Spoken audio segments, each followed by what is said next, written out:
Hey! What's up?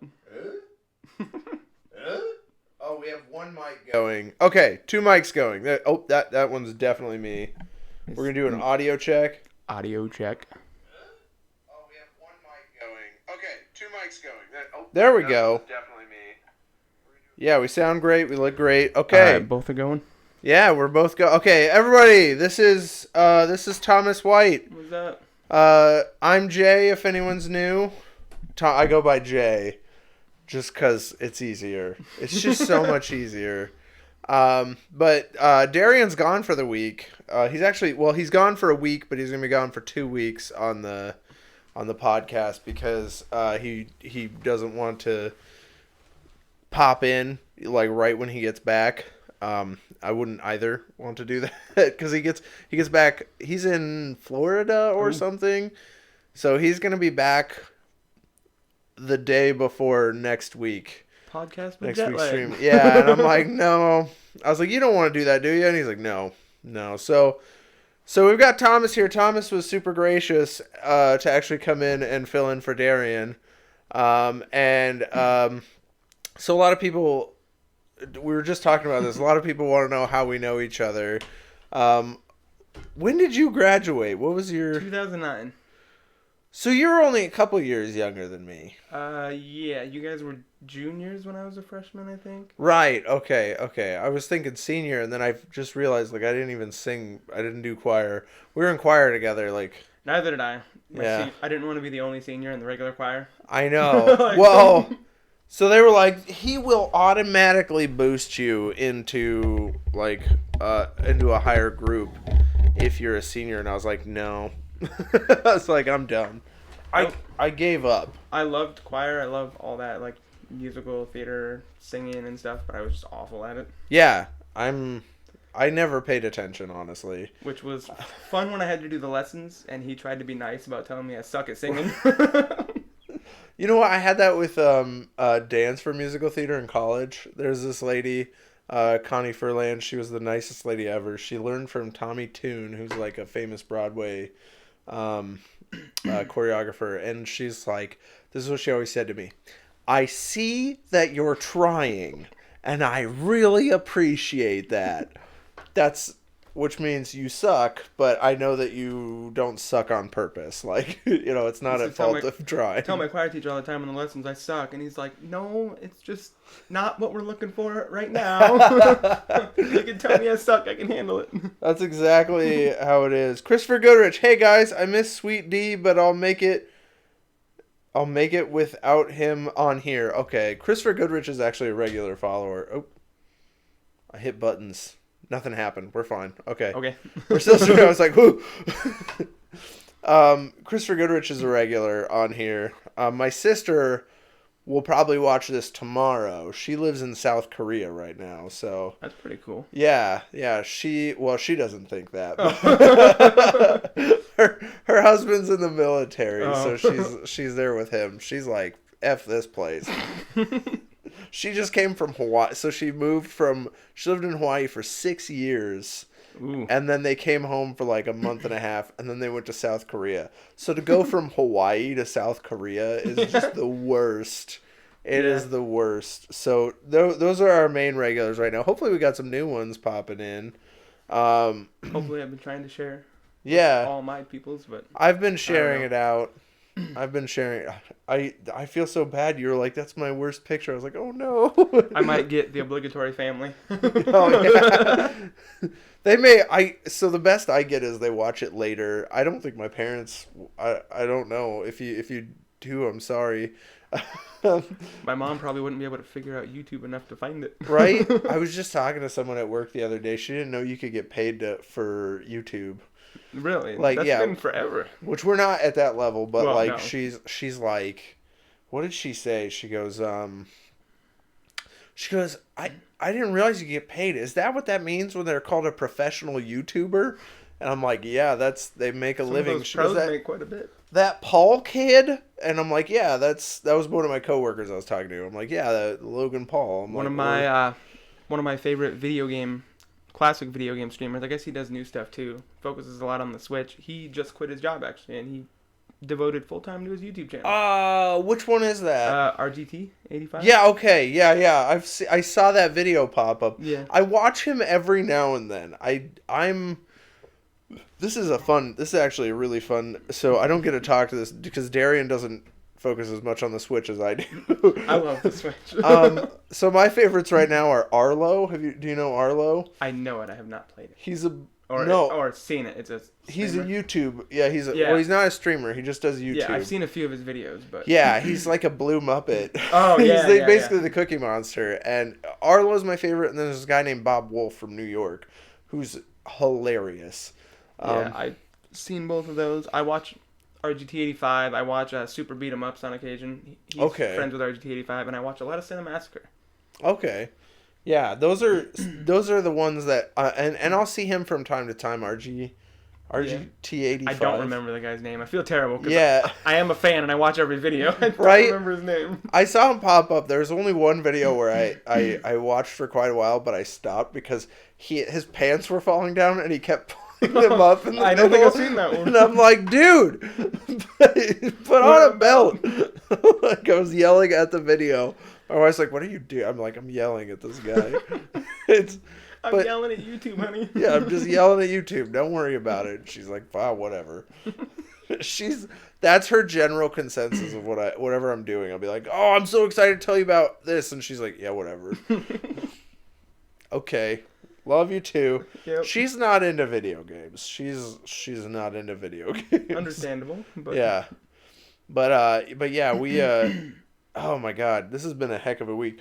So yeah, okay, let's play a bit of a favorites game. I want to talk to you about favorites and stuff. Sure. So people can kind of get to know you a little bit. I don't know if I've even played this game, so we could probably go back and forth. So I'll start. What is your? Here we go. This is one I figured out earlier. Okay, I want you to rate what you like to do in your free time from what you do the most down to what you do the least. And we're going to talk about movies, video games, and books. So movies, video games, and books. Yeah, right. Movies / let's do movies, TVs, video games, and books. TV. I do video games mostly. I would put TV second, but I kind of multitask, and I'll have something on in the background while I'm playing on my Vita, or I got certain games I play on my phone. Okay. I'll do that a lot. I just got back into reading. I didn't read for quite a few years. I mean, I was just busy with work and life, and then I started rereading a couple book series that I read when I was younger, and I just got back into reading. So okay. And then I do watch a lot of movies, but not as much as TV. Okay. So you put books above movies, or do you put movies? Yeah, I would put books above movies. Okay. Because I'm very picky now with what movies I watch. So. Yeah, isn't that weird? Like. Yeah, when I was younger and I had all kinds of free time, I would just watch every movie ever. Now my free time is limited, so. I feel like we have too much access to too many movies also. So like too much comes out at once. Like the last 4 months, God, there was like 8 or 9 movies come out that I was like, I would kind of want to see that, but then I'm like, I can't afford to see all these movies. Right? Or just I don't even have time. Like I don't have enough time to I'm on Netflix and I still have what was it? The Cloverfield Paradox is in my queue. Whatever that Will Smith movie was. Bright. Yeah, Bright's still in my queue. Bright was, if that came out when I was in high school, I would have watched that like the minute it came out. I still have a backlog of TV series from when I was a kid because we didn't have cable, so I never got into stuff like Star Trek. Oh yeah. The last couple years, I just started watching Star Trek and getting into it, so I'm still on the Next Generation. Oh yeah, well that's where you want to be. The Next Generation's really good. It was hard. Season 1 of The Next Generation, it's pretty bad. Yeah, they said it took a while to get into its rhythm. I suffered through the first season. It was boring. I fell asleep a lot. Started the second season. It's great. I'm still working on The Tick. I've got The Tick. I've got The Expanse. I need to. I have not seen that yet, but I really want to. The first season of The Expanse is really good, and I love how they describe it as. Okay. They describe it as Game of Thrones for sci-fi fans. and it fits. It really does. And the actors in there are really good. Thomas Jane is in there. Really? I didn't did not know expect he was Thomas in there. Jane. Oh yeah, and he's fabulous. He's so good. I love Thomas Jane and everything. Right. I get so excited every time I see him. I'm like, yeah. The guy from what was that? He did Sky High, and Ooh, he Sky High. he was also in there was The Covenant, the Oh, movie about yeah. witch guys. The witch guys. That's what it should be. I It's witch saw guys. Sky High twice when it came out, and I loved it way back then. I'm trying to think of the guy, but He's it's the been forever. pyro. He's the one with the Oh, long that guy, hair. yeah. Yeah, he's that guy. He's still he is Jason Momoa light. That is the exact way to I describe love him. Jason Momoa. I know, right? Well, when he first came out, him and Jason Momoa were the same. Like they were the same guy to me. I was like, "Is that the same?" And then I looked at him. I'm like, "No." Yeah. And then Jason Momoa blew up and hulked out. Well, I mean, he was playing Khal Drogo, so. Yeah. Well, I mean, he did Stargate Atlantis. Jason Momoa? Jason Momoa. He was. I think his name was. God, I'm behind on that too. It wasn't Drax. It was. Maybe it was Drax. Maybe they called him Drax. I've seen the old movie Stargate, and then I saw half of SG-1. I need to catch up on that. Oh too. my God, SG-1 is. If you want to suffer for a while, that might be one. I mean, it was good, but I mean, going back, you're like, wow. It's dated. It's like rewatching Doctor Who. It's some of that stuff. Like someone I was talking to was like, "Yeah, I started Doctor Who, but that was terrible." And I was like, "You gotta push. You gotta push." Not saying that it was bad, but I went back and tried to rewatch a lot of the original, and it's just cheesy, terrible, awful. And everyone's like, "You're not a true Whovian if you don't like." I was like, I love Doctor Who, but the original does not hold up well. Yeah, no. I was actually watching a clip that made me. I mean, I was crying when I saw it, but they had like the guys that transform. Oh yeah. And they were chasing someone in that big ass rubber suit, and then what they do is they pull a string to trip him, and the guy literally steps over the string, falls back, and then the hole that he fell into was just this like a picture. Yeah. And then they shrunk him as he fell, and he goes, "Ah!"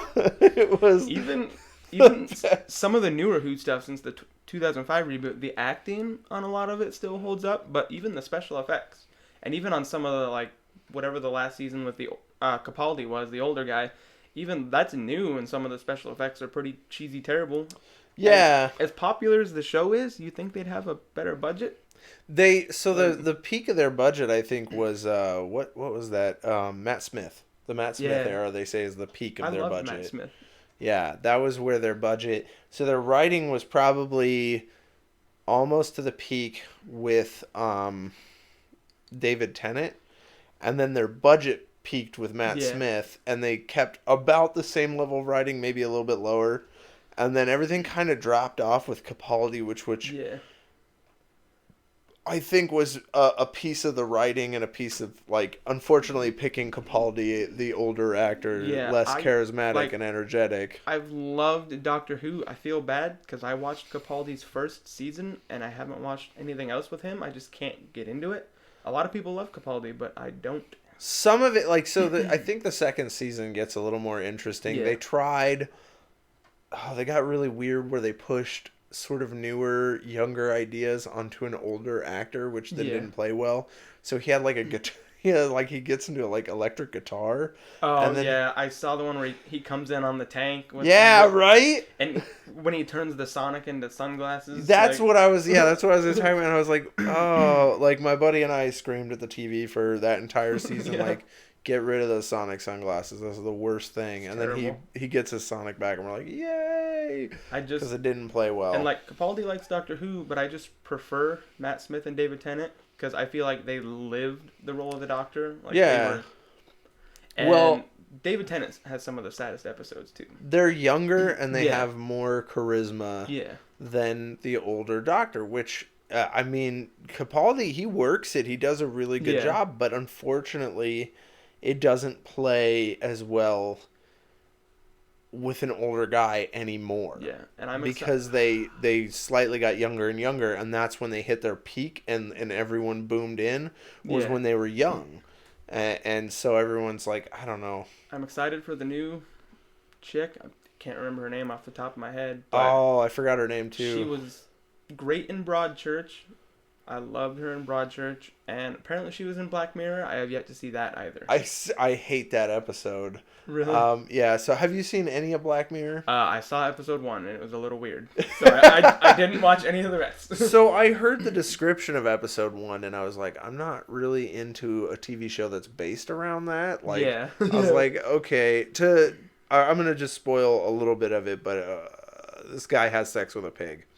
Yeah. That's what, and everyone was like, and my dad told me about that, and I was like, I don't want to see that. But then I found out that actually Black Mirror is like the Twilight Zone. Yeah, which So I there's did not different know. episodes. So that's why I didn't watch more of it. Right. Now that I know it's an anthology series and each episode is its own like thing, I might actually get back into it. There's more good episodes than bad. That Yeah. episode with her in it though is my least favorite because it's about like you can see you can review your memories Yeah. like from recordings. That's a piece in your neck, and you can even throw it up on the TV or whatever. So this guy like obsesses with her interactions. That's his wife, with her interactions with her ex, and he's going back and replaying like, oh, why were you laughing at that joke? And it Kind gets of weird. yeah, it gets really uncomfortable. And then like the funniest thing is there's like a sex scene where they're like, I mean, they're going at it heavy and it's, you know, all passionate, and then it flashes to what's actually happening, and they're just rewatching that night, and they're both just laying in bed going. I was like, I don't like this episode. That's really creepy, actually. Jodie Swinton, Yeah, Jodie. No, Jodie Swinton. Whittaker, maybe. Yeah, I think it's Whittaker. Yeah, I think it's yeah. Jodie Swinton was the Full House. Oh yeah, Sweden. Yeah, yeah. Yeah. She was like the younger sister. Now in the show, oh my god, have you seen Fuller House at all? Yes. She is busty as hell. I She needs to put that shit away. I liked Full House, but at the time when it was airing, I was at that age where I would have never told anyone I liked it. Yeah. But I liked Full House. I went back and watched a little bit of it. It's still pretty good. I do not like Fuller House, but we have like the entire Full House collection because my wife likes Full House, and we watch Fuller House. It has its moments. Yeah, it's hit or miss for me. Like, I think the problem is it's like it knows what it is, and it like winks a little too hard, and sometimes it's just a little, I don't know, and it's just not it's not the same magic. I felt a lot of times like they just throw it in your face, like, this is a Full House sequel. Like, yeah. Hey. Yeah. Remember us when we were young and cute? Right? That's the, oh man. That's the stuff. Okay, so Christopher Goodrich says TV, movies, video games, books. He'll read once in a while. Okay. So for me, I probably spend more time on TV, and then more time on video games, and then more time on movies, and then the least I spend is on books. I don't get to go to the movies as much anymore. Yeah. I'll do a Marvel movie. If a Marvel movie comes out, I go. Black Panther. Yeah, ooh, buddy. That was a good-ass movie. Yes, it was. Oh, man. And you know what I realized? So that end scene where it's basically homaging Iron Man, I didn't realize this is 10 years. So this is a 10-year playback. Wow. And I was like, what a great way to, like, celebrate that 10 years with Black Panther being sort of the new Iron Man. It's probably tied as my second favorite Marvel movie, I think. What's your There's first? been a lot. I have always loved Captain America Winter Soldier. Oh, yeah. No, that is a great movie. That movie is really good. I went with some family that I went with some friends that aren't even into superhero movies, and they left the theater like, I don't know anything about those guys. That was a good movie. I don't know anything about superheroes. And so the whole time they were asking me, who's that? Who's that? Who's that? Who's Bucky Barnes? So that got kind of annoying, but yeah, I love that movie. That is actually... And I might say that's in the top, yeah. the way they throw twists, like, I knew Bucky Barnes was Winter Soldier when I went into the theater, but just the way they do it in the movie, I was like, wow, he's the Winter Soldier. Yeah. Like, even though I already knew that, like, It's really good, and I love that he's like, who's Bucky? Like, yeah. he's such a badass in that movie too. Also, one of my favorite Stan Lee cameos is in that movie when he plays the museum guard. I don't remember what he does in that one. Oh, I still think it's towards the end. Captain America needs a new suit. His got destroyed, so he steals the one from the museum, and then Stan Lee just walks in afterwards and he says, "I'm gonna get fired for this." Oh, okay. I think my favorite's probably Deadpool. That might be a cliche, but I just because you could see he was enjoying himself too. He was Which dying. is funny. Like, he was That's like, which is funny. That's his least favorite. is that his least favorite? He said in an interview he didn't actually get to go to the strip club. He actually sat there at a table and pretended to be in a strip club, and then they CG'd it over him. I think they were afraid to take Stan Lee to a strip club. They were afraid to unleash Stan Lee. Well, because I mean, can you imagine, like, Stan, we need you to do a cameo. Okay, come on, we're going to the strip club. Like, it's like telling your grandpa you're going to take him to the strip club. Even though my grandpa would have a great time at the strip club. Give him heart failure. Yeah, like, he'd be like, whoa! I killed Stan Lee. Yeah. So I think they'd be afraid to take Stan Lee to the strip club. That'd be I a wouldn't. riot, though. It would be funny. Well, and that's why I thought it was so funny was because it looked like he was enjoying himself. Yeah. Like he was just, it was really funny. Like the way he did it. I am disappointed though that they didn't actually take him to the strip club. Too. I always see that post on Facebook, and they should do a Stan Lee cameo where he's cleaning in the Avengers place, and he just picks up Thor's hammer, cleans under it, and puts it back down. That'd be hilarious. That would be amazing. That would- I've never seen that. I've never heard about that. I see it in pictures all the time, and somebody brought it up to me, and I think that'd be hilarious. He will be shouting dust bunnies. Yes. That'd be amazing because oh man, they need to do that quick too. It'd be funny because even that moment in Age of Ultron when Captain America tries to pick up the hammer and it moves a little bit and you just see Thor going, Yeah, he's like, oh shit. Like, I wonder if in Infinity War he'll get that hammer picked up or something. maybe. Well, no, he's got to get the hammer first. Yeah. Well, yeah. He's getting a new hammer, I heard. Yeah. Some kind of new hammer. The whole theory with the when he's sitting in the gate or Yeah. whatever is that's him trying to reforge a new hammer or something like that. I don't know. Yeah, I don't know. It used to be that Marvel movies were straight fan service. Yeah. And so the predictability was a little high, but Yeah. you would know what was going on. Yeah. But at this point, like they've thrown out predictability. Like we still don't know what's going on with the Soul Stone. Yeah. How does Thor get his damn hammer back? No one saw his eye getting stabbed Which out. is what I like now, because like the old ones, like Thor, Captain America, like you knew what was gonna happen when you went into the theater and you watched it and you were like, that was pretty good. Yeah. And you just left. And now they're just kind of like, guess what? You think this is gonna happen? Nope, we're gonna do this. Marvel's done a really good job of going from meh movies to amazing movies, and Yeah. it's the directors that they hire. And I think they learned a lot from... I personally think they learned a lot from Ant-Man. Yeah. When they had Edgar Wright, and they tried to do what they wanted to do, Yeah. which ended up causing him to quit, and they're like, well, whatever, it's our movie, it's our studio. Yeah. And then it was the most meh movie of them all. Like, Which- it was known as the peak of meh. It is, but I like Ant-Man. Yeah. I don't know what it is about it. It's not my favorite, but I like it. It's a good movie. I don't think it was bad. I would leave it at meh though. Like it didn't reach peak. The meh movie for me was Thor: Dark World. I don't think anybody liked Thor Dark. I enjoyed myself, but I was never a huge Thor guy, and actually, to be honest, I'm a huge comic book guy. But going into the first Thor movie, I knew almost nothing about Thor except from all the animated stuff. Like that. Right. That was my only knowledge of Thor. I liked the first one, and the second one, it was just okay.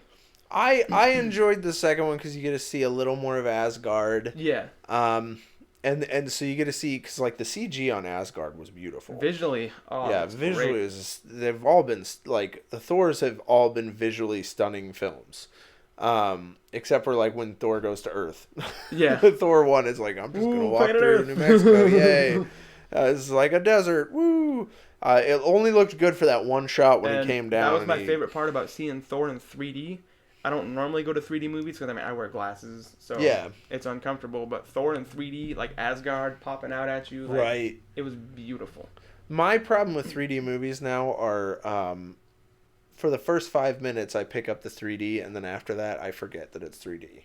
Yeah. Like, I mean, I can see that it's 3D, but I forget that it's 3D. Yeah. And so it's just a layer effect, so it's not worth the extra so many odd bucks to me. Yeah, the extra like $5 or whatever. Yeah. And I still pay, but yeah, that's for me too. Like if they have a 2D option versus 3D, I'll usually just go to the 2D. Like, yeah, it's not a real big thing. Beauty and the Beast, I had the same thing. There's very Yeah. few movies. What was the last one that I was like, oh my god, that was awesome? Oh, The Hobbit 2 or The Hobbit 1? I think it was The Hobbit 1. Yeah, I went and saw that in 3D. That was Because the dog heads yeah. come out of the screen, and I was like, oh shit, that looks amazing. Yeah, and that was my other problem with 3D.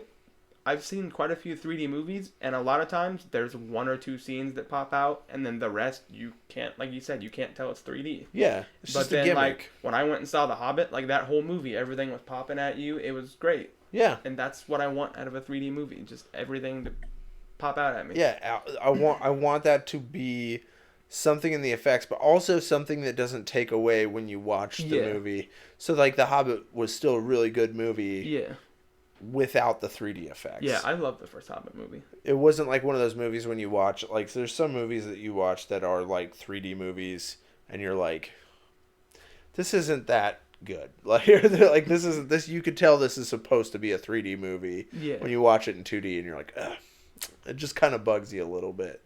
Like, I need to watch this in 3D. Cause Yeah, there are certain movies like that I've noticed where they make a 3D and a 2D version, and then, yeah, like you said, you watch the 2D version, and you're like, I'm supposed to be watching this in 3D, I think. Yeah. It's unfortunate, but that's... So what do you think of the new date for Infinity War? I like that it's moved up, but, I mean... Maybe they're done with it. I kind of would have liked if they just waited till the original date and, like, ironed out things. But, I mean, maybe they've got it complete to where they think it's going to be great. I'm excited for it. Like, since they announced it forever ago, like, I've been ready. When were they going to release it originally? Was that, like, 2 weeks prior or 2 weeks later? Or was that, like... I think it was longer than that. I'm not sure. Because I thought it was going to be May 28th or something. And then now it's April 28th, right? At least with movies, when they announce them, they actually get here. Yeah. Like, they show up. Oh my god. Video games. Terrible. They're, like, I'm still waiting on Crackdown 3. You realize the only reason why I bought an Xbox 360 was Crackdown 3? I'm glad I have it. I do like it, but I'm like... I've been waiting on Kingdom Hearts 3 since the PS2. They keep delaying it. They show a video here and there and a screenshot to tease you, and then, like, a couple weeks after they show that awesome video, they're like, oh, it's delayed again. It's delayed. It's like, no! And then I bought Dissidia NT for my PS4, and now they're starting to throw Kingdom Hearts 3 adverts in my PS4, and I was like, why are you advertising for a game I'm afraid it's never going to come? Yeah, right? And they just hype it up. Like, they announced a Tangled world. There's a Toy Story world. Like, there's all kinds of cool stuff.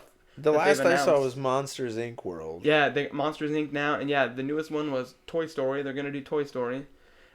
I don't think they'll do it, but since Disney does own Marvel and Star Wars now, they could do a Star Wars world. They could do a Marvel one.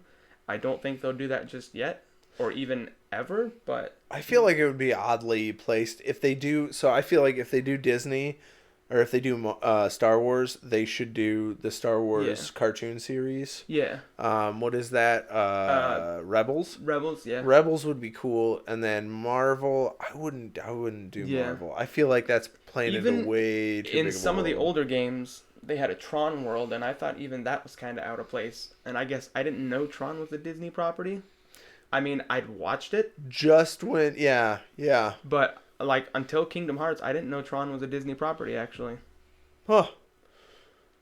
Okay, let's continue our game. I forgot about the game. This is great, though. That's good. Yeah. We could talk so long, we start the game, and then all of a sudden we're like, boom. Okay, so what's your favorite, if you can think of it, what's your favorite movie? My favorite movie of all time is one that's probably nobody else's favorite. I love Who Framed Roger Rabbit. Oh, how is that not no one else's? That's a really good movie. It's so good. When it was like a year or two ago, they put it on Netflix. I watched it like 3 times that week. Like, it's great. I've seen it so many times. It never gets old. Like, it's fantastic. Yeah, I love that movie. Even when I was a kid. Yeah, it's hilarious. It's funny. The animation, when you realize that this movie was done in like the 80s, I think it was the late 80s, the animation is just mind-blowing.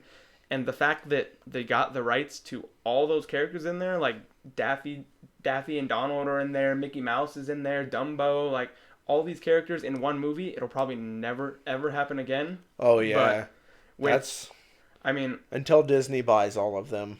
Yeah, I don't even know how you would do a sequel, but I would die for a Who Framed Roger Rabbit 2. That would be cool. Well, you'd have to replace Bob Hoskins. Yeah, I don't know how you could do that. I miss Bob Hoskins.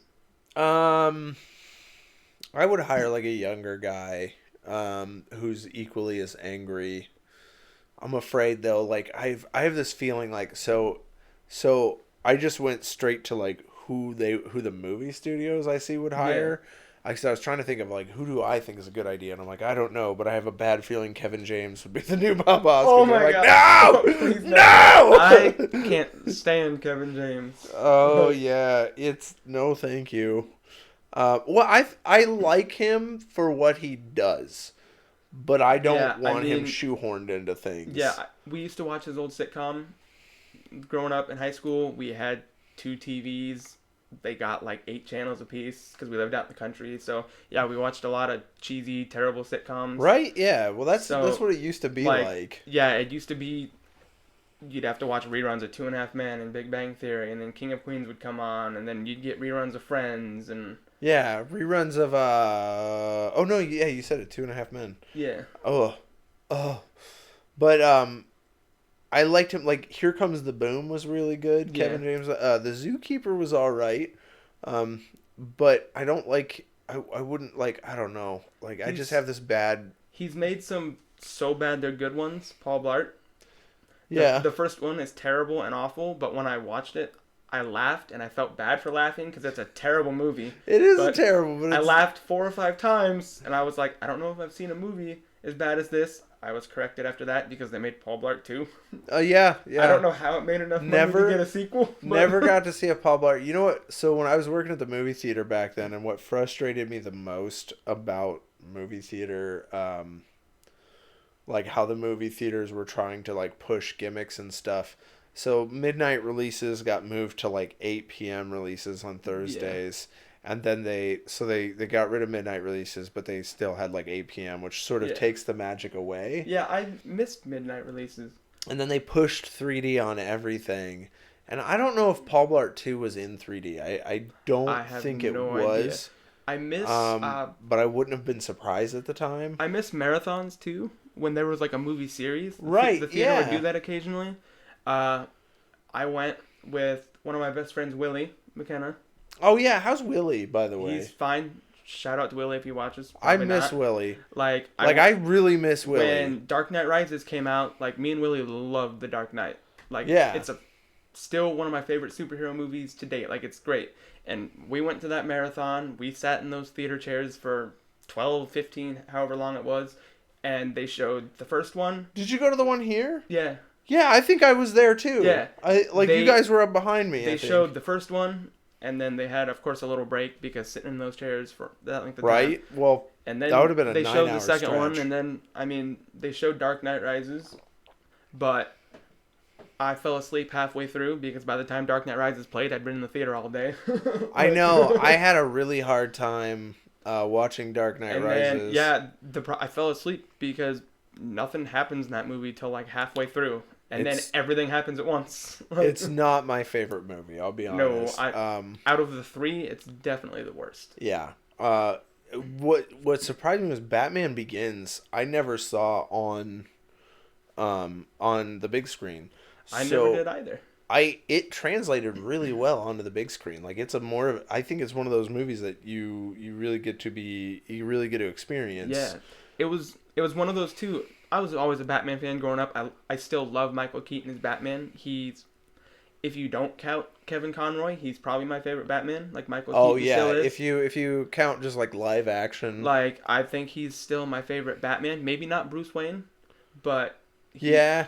he's my favorite Batman. I love those movies, and just when Batman Begins came out, I was like, I don't want to see another Batman origin story. Like I've read the comics a bunch, I've seen a bunch of movies and shows, and so I didn't watch it in the theater. And then when it came out on DVD, we rented it, and I was blown away. It was great. Yeah, I was like, this is really good. It's interesting. So I have a friend I talked to, Zach. If you see this, I'll tag you. I'll tag you so you have to watch it. But he always talks about, you have the best Batman, but you also have the best Bruce Wayne. And he says, ironically, he feels his favorite Bruce Wayne is still George Clooney. He said he was actually the best Bruce Wayne because he was Bruce Wayne. Yeah. He's not Batman, but he's Bruce Wayne. No, he played a good Bruce Wayne. Yeah, I mean, that's what Bruce...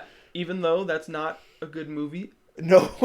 I love Arnold Schwarzenegger in that movie because I think Arnold Schwarzenegger knew it was terrible and he knew it was awful, and if you watch him as Mr. Freeze, he just hams it up for 2 hours. Like, well, so I think if you look at that movie from the right perspective, I think it actually does what it was meant to do. Yeah. And it's very much a play on the Adam West style of Batman.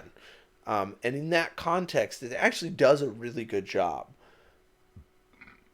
But they put that up, and that's their fault, is they put it up in the context against the Tim Burton Batman movies. Yeah.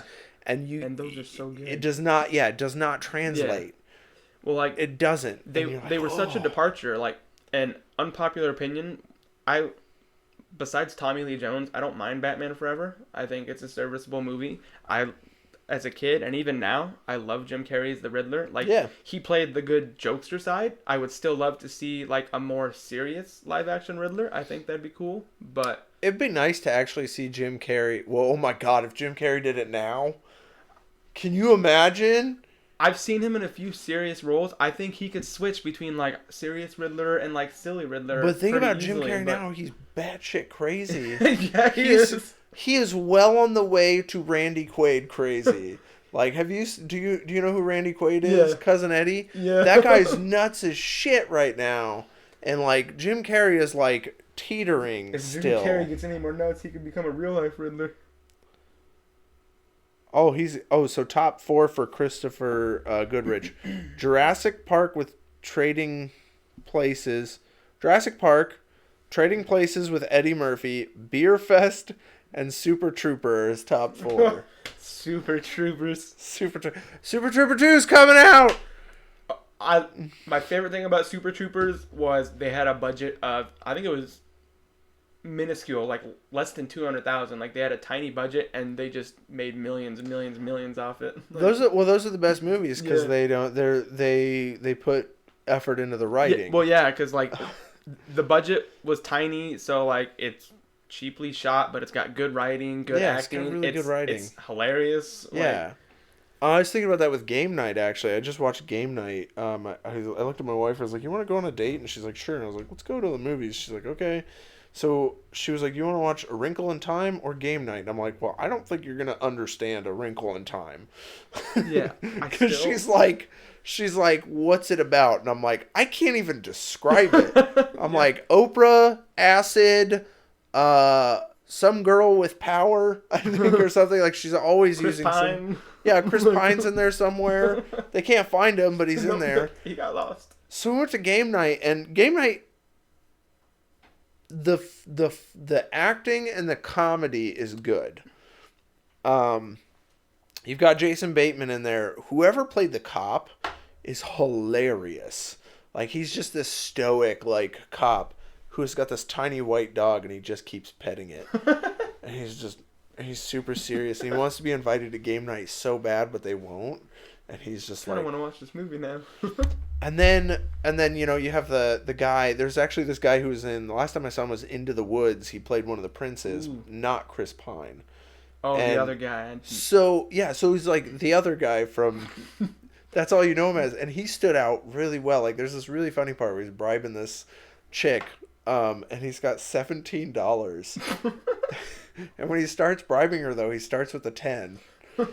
and then he rolls the 5 out, and then he rolls the 2 ones out. So he starts with the most money that he has, and then goes down, and he does it as slow as possible. And he's even like shaking it on the table. And the chick who's bribing is just looking at him the whole time, like, you gotta be fucking kidding me. And I was dying. But the rest of the movie, like, the writing is really off, and it's just Really? like there's not, and you could tell like they made a movie because they're like, we need to fill in this slot and we need a comedy and we'll just dump a bunch of budget into it. But they just didn't dump any writing into it. Like, whoever wrote this movie didn't write it because they love writing comedy. Yeah. Like Super Troopers, those are guys who love writing comedy. That reminded me of that chilling out and dicking around, that Seth Rogen and James Franco movie about the end of the world, where they had like Michael Cera. Oh, in there this is the end. Yeah, like, it was a funny movie. I laughed a lot, but like movie wise, it was kind of bad. Yeah. What's the scene that disturbed me the most? It was when Jonah Hill is like a demon and he gets raped by the demon. Yeah. I was like, but there were funny moments, like when they made that rape joke about Emma Watson, and then she wakes up and freaks out and like attacks him. And there were some other funny moments. The one where they keep calling Michael Cera a douchebag when he's over by the pool table. Like, that kills me every time. Like, what's funny about that is, so Michael Cera and Jonah Hill tried to play the opposite of their personalities. So Jonah Hill is known to be a super prick, so he decided to be like super nice the whole movie. And then Michael Cera's supposed to be like super nice, so he's just a dickhead the whole movie. Like, he slaps Rihanna's ass. Yeah. It was so good.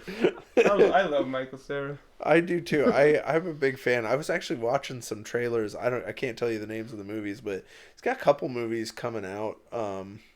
It looks really, really interesting. Something cactus. Oh, I wouldn't know.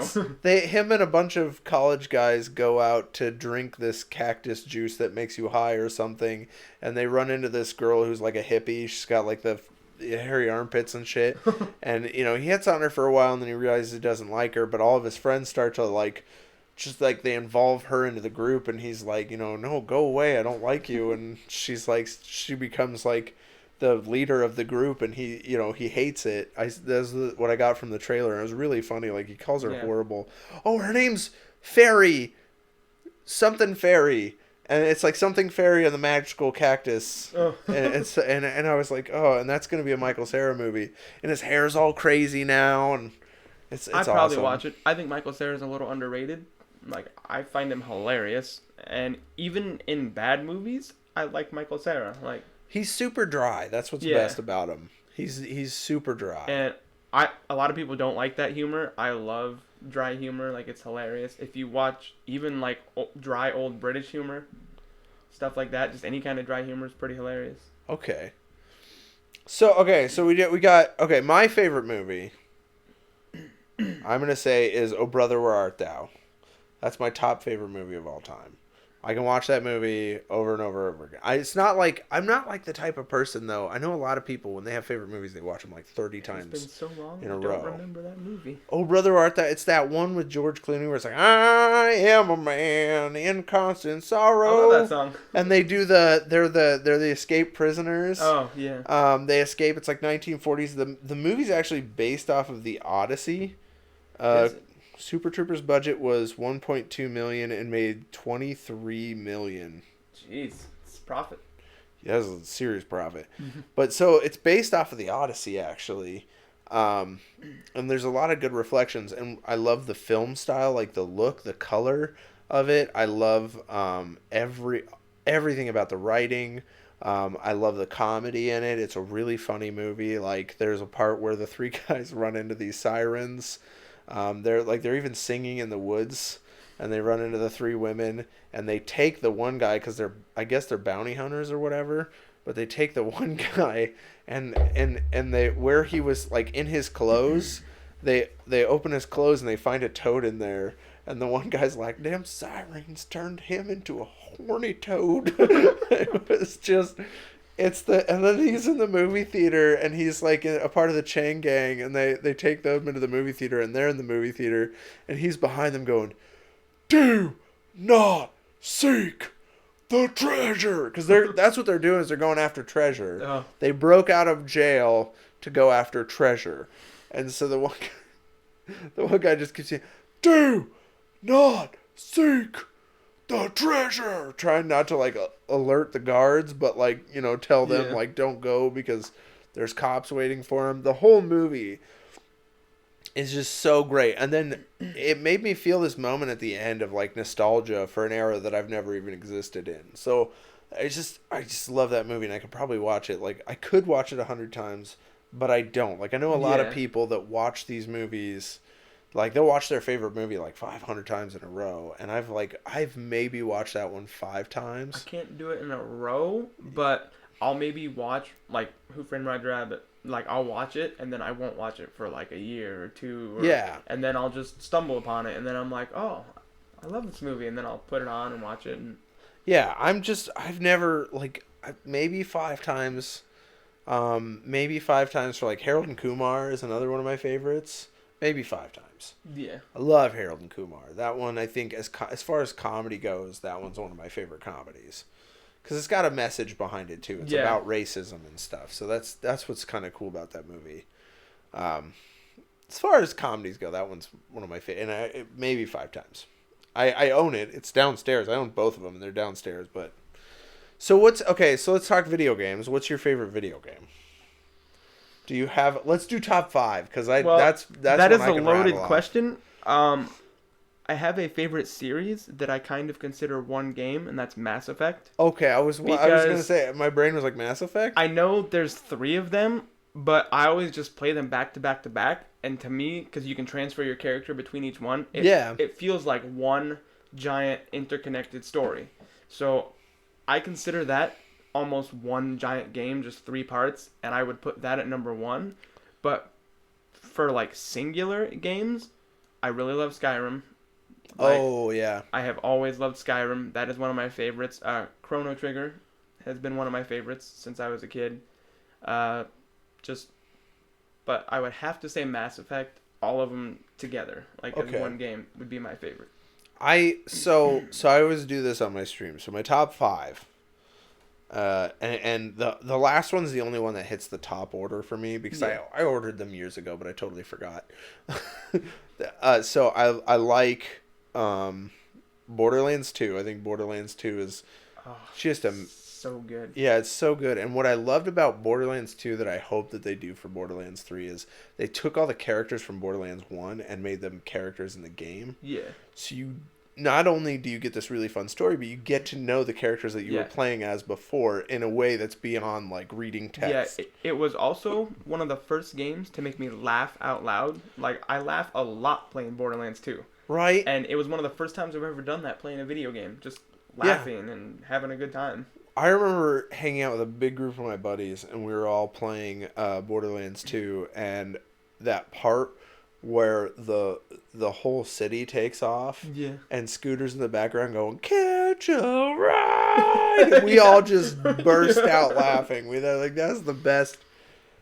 So Borderlands 2, I do, like, in general. So I think, like you said, like the Mass Effect series, you could count that as one. Yeah. So BioShock 1 and BioShock Infinite, I still count as like kind of one thing because of their story. Yeah. Like, it's mind-blowing. And BioShock 1's gameplay is actually, I think, really great. I think the gameplay, BioShock Infinite's gameplay is nowhere near as good, but it drives you to play through it to get to through the story. I don't think I would replay Infinite for the gameplay. Yeah. I've replayed BioShock 1 just because I love hacking. I love setting up things in different ways. I love, how you use your splice abilities with the guns that you have. I still, one of my favorite things to do is when you hack a camera and you're off looting all this shit and you just hear, "Ah!" And then you hear the alarm go off, and then you just hear a splicer in the background just fighting with whatever's attacking him, and then you just hear him go down, and you're like, yeah, okay, then you go back to looting. That's one of my favorite things about the game, or like you just hear him fighting off with a turret, and you're like, you hear him go down, everything goes quiet, you're like, yeah, right. So Borderlands, BioShock 1 and Infinite. I still say Fallout and Skyrim are kind of in the same category. Yeah. Even though I'd put Skyrim just a step above Fallout. Those open world games like Skyrim and Fallout 3 for me Yeah, are right around there. Like Bethesda open world. Yeah. And then what was okay? So I had a fourth. Oh, just Zelda in general. Yes. I've always loved Zelda. I played the first video game I ever played was Zelda. A Link to the Past. I was in kindergarten, and I used to go over to a friend's house and play it before kindergarten, because his parents would babysit me, and my parents would drop me off at their place before I'd have to go to school. So we'd play A Link to the Past, and then years later, I was playing Ocarina of Time, and I'm like, something's familiar about this, and then it clicked. I was like, oh. I love Ocarina of Time. It's probably my favorite Zelda game, but A Link to the Past is great too, because I grew up. And I just had a cheap Nintendo. Like, that's what I had. I played a lot of Mario, and I played Ninja Turtles. And then when I went to a friend's house one time, he was playing A Link to the Past. And, like, yeah, now if you go back and play it, the graphics are a little dated. But at the time, like, I just played on the Nintendo. When I saw him playing Link to the Past, I was like, graphics are amazing. Like, I feel like A Link to the Past holds up really well. It is one of them that does. Yeah. That, the original Zelda doesn't hold up No. as well. Like, you're like, wow, that's really old. Like, but when you play A Link to the Past, you're like, this could be a Game Boy Advance game, a DS game. I love the original Zelda for what it did for video gaming, like started Zelda, like, and all that, but it does not really hold up as a game. Yeah. Like, what do you think of Breath of the Wild? Do you like that better, or? It's, to me, I love it, but, like, I'm in a Zelda group on Facebook, and we talk about Zelda a lot, and it's very polarizing. I found that Zelda fans either love it or they hate it. There's really no in between. I actually, my own personal opinion is I like it better than Ocarina of Time. Yeah, it's one of my favorites. Yeah. Between that and Ocarina and A Link to the Past, they kind of switch off and on because I love all three of them. Yeah. I really enjoyed the story and everything about Skyward Sword. I just didn't like the motion controls. I never got to play it. I'm still waiting for it to... Because I heard a rumor at the Direct that they were going to release Skyward Sword on HD, and I was like, please. I would love it. I didn't play it for the longest time. It was a hard-to-find game. It was expensive. And then one time I was at Family Video renting games, and they were selling a copy of it for $10. So I was like, $10, okay. Picked it up. And I never beat it just because the motion controls, they're not terrible, but they're unresponsive a lot of times. And they don't exactly do what you want it to when you got to swing the sword and stuff. Oh, I wonder if they'll fix that. If they do it in HD, if they'll fix that for the Switch. Because the Switch has HD rumble. I would love that in HD for the Switch without the motion controls. That would be amazing. I would definitely 100% play that if it came out on the Switch. Because I really want, like, if there was one thing that I could just get out of the Switch and I could get it tomorrow, and I swear to God, I don't care if my wife would kill me, I would spend the money on it. I don't even care if it's like a couple $100, I'd still fucking buy it. But I'd be like, I deserve this. She'd be like, no, you don't. I'd be like, yes, I do. Be like, hold my copy. But I want a Zelda HD collection because I think they need to do. So they have HD versions of Ocarina of Time and Majora's Mask. We've talked about that in my Zelda group, doing like an anthology. They've done it for other games. They've had like Mega Man collections in the past. Mega Man collection's coming out again too. When the Wii came out, they re-released Super Mario All-Stars on the Wii on disc that had all the old Mario games. They could totally do something like that for Zelda. Yeah. And they could do it in HD, and then they did HD versions of Twilight Princess and Wind Waker. Yeah. And then all they would have to do is do an HD version of Skyward Sword, which, let's be honest too, even if they just did an HD version of Skyward Sword or an HD anthology collection, you would make more money than you would on Hyrule Warriors. I know it. I love Hyrule Warriors though. I've never played it, but I'm just thinking like, like you just spent all that money, and you could have just redone. There are so many games I've wanted in HD. I've wanted a Mass Effect HD collection since the 4 came out. Like, I've been ready, and fans have been ready, and several times BioWare was like, look, we know it's going to be an instant seller. We know it's going to sell like 1 billion copies, but we want to focus. At the time, they wanted to focus on Andromeda. They should have made And They should then have done the anthology collection. Andromeda came out, and I played it, and while I liked it, it didn't have the same magic, or it, even though it's technically a bigger game, it didn't feel the same scope as the originals. Well, cause I know technically if they do a trilogy, it still is the first game, but even with the first Mass Effect, there was a giant scope. Like you felt real weight to the story. well, cause so the in comparison, so I watched the whole story for Mass Effect Andromeda. I did not play the whole thing, and then I watched and then I've played the beginning of Mass Effect 1. I have the trilogy on my PS3. That's the only reason why I have that PS3 is because I got the trilogy for $5. The first one is really hard to get through. Yeah, so I started the first one, but here's what my thought was in comparison. In the first one, you already know how big of a universe there is to explore. You're like, there's so much to this. And you have an entire galaxy. And then in Andromeda, you drop into almost a completely empty galaxy. Yeah. So there's really, it's just this idea of, and this is what makes Skyrim fantastic, Fallout fantastic. It's what makes all these really big open worlds fantastic is they fill them with stuff, whereas you go into Andromeda and you know that it's basically barren. Like, there's a couple of species and stuff like that. Yeah. But it's basically barren. So it's like you don't get as much to explore. It's not going to be as big of a world, and it's not going to feel as huge in scope because it's dead. There's nothing, so I felt also exploring didn't feel as rewarding because you're not really discovering anything because there's nothing there. And the first time you play Mass Effect, you're like, oh my god, there's so many kinds of species, and then you start getting friends and people that join your group, and you're like, okay, so I got a little overwhelmed because I'm like, okay, so if I make this guy my friend, but what if I get rid of that? What happens if and I'm like, and so then you start thinking, and it engages you. Whereas the other one, I was like, I played Mass Effect 1, and I'd never played Mass Effect till the trilogy came out, and then I was like, all right, when the trilogy came out, that was the first time you could play Mass Effect 1 on the PS3, and that's what I had. So I bought the trilogy on release. It was like $60. It came in a really pretty box that had like Shepard on it, and I played through the first one, and I loved the story.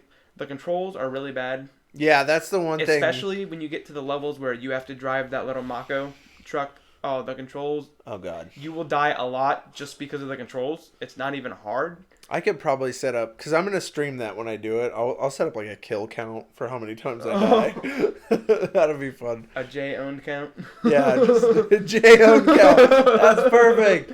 But, but the reason I liked that and the exploration was when I started playing the second one, and you notice that, and it's one of the first series that's done it, your decisions from the first one carry over. Yeah. And it like shapes your second game, and then you get to, I don't want to spoil the ending for people that haven't played Mass Effect 2, but you get to the end, and there's all these important decisions, and it's life or death for people, and like, it felt like, holy crap, what am I going to decide? I love these guys, I hope they live, I hope they don't die. And then, like, I know some people, they just look it up, and they're like, okay, this is what I got to do for this and this. But playing through it, it was nerve-wracking. Like, I don't want any of my party to die, but I have the potential for all of them to go. Just moments like that in gaming are what I love. Moments that make you, like, freak out internally. Yeah, I would really love to just sit down and play through that. I'm finishing Red Dead first. It's very time intensive. Yeah, I'm finishing Red Dead first, and then I'm going to move on to the Mass Effect trilogy.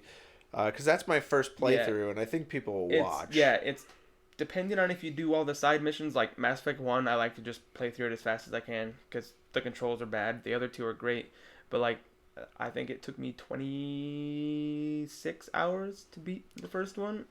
No side quests. So oh my god, 20 just for the first one? You can beat it faster, but that'll take me years. Like it's very time intensive. It's kind of daunting if you've never played one, and then you're like, I got these 3 huge games. Like, right.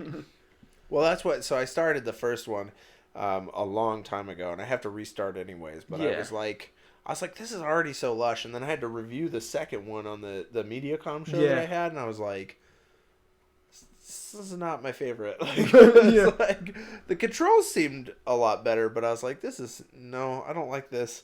Uh, so Christopher Goodrich says his are mostly sports games: Madden, NCAA football, Call of Duty, Grand Theft Auto, and NBA 2K. Yeah, so I'm not a big Call of Duty person. I I've can't do it. It sounds terrible when I complain about Call of Duty for being repetitive and the same thing every year because I'm a big Pokemon fan and they're kind of repetitive and the same thing every year. But I just never got into Call of Duty. I played for a bit because my brother was big into it, so it was a game we could play together. And I was just, it's something that in order to get really good at Call of Duty, you have to invest a lot of time in playing online, and I just can't do it. I have way too many games to play. I had a friend of mine actually explaining to me about why he loves Destiny, and I think and he says it's very similar. The reasons is similar with Call of Duty is this idea of each gun has a specific amount of damage per seconds. Yeah. So when you're like pointing at people, you know if and you could see their type of gun, you know if they're gonna kill you first or you're gonna kill them first. And he just starts evaluating and breaking things down. I'm like, I had no idea these games were that complicated. I played Destiny and I enjoyed it, but at the time I didn't have friends that played it. So it was one of those, it's meant to be played with friends. Like right. It's a multiplayer game and I was playing by myself. So I was like, this is really boring. Like, with the exception of like Friday the 13th, I'm not a big multiplayer person. Neither am I really. I prefer my single player experiences, but that was the other one I never actually got to. My number one favorite game of all time, Don't Starve. Have you ever played Don't Starve? I've seen it. I bought Don't Starve Together. Yeah. On Steam, and some of my best video game moments are me and my friend Will and my friend June and a couple of other friends. We were all playing Don't Starve together, and we were playing with mods, so you can be ridiculous. Like, I was playing as Sonic, and my friend was Magikarp. Oh, yeah, okay. Like, just ridiculous characters with mods, and just playing it for the first time. Oh, what does this do? That's gonna kill you. Yep, I died. Like, that's the best thing about the game is like it's like if Tim Burton and a bunch of trolls got together and made a video game. That's what I feel like Don't Starve is, because that game trolls you constantly. Like, and Don't Starve Together, I really enjoy.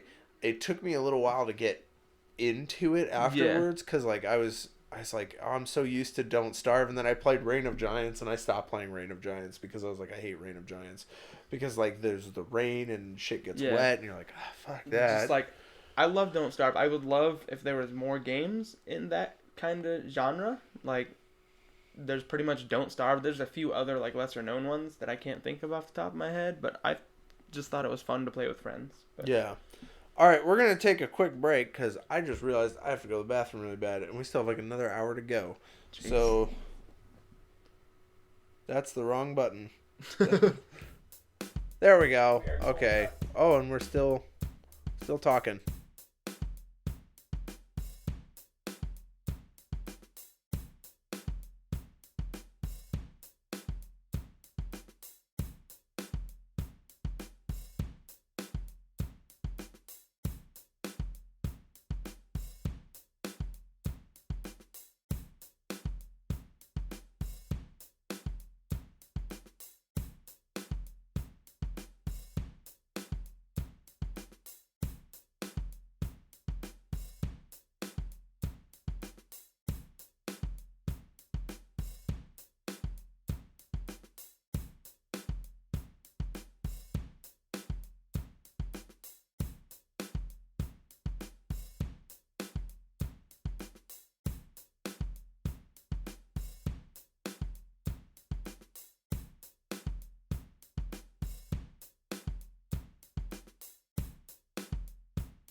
Huzzah. Hey, We have hey, returned. there we go.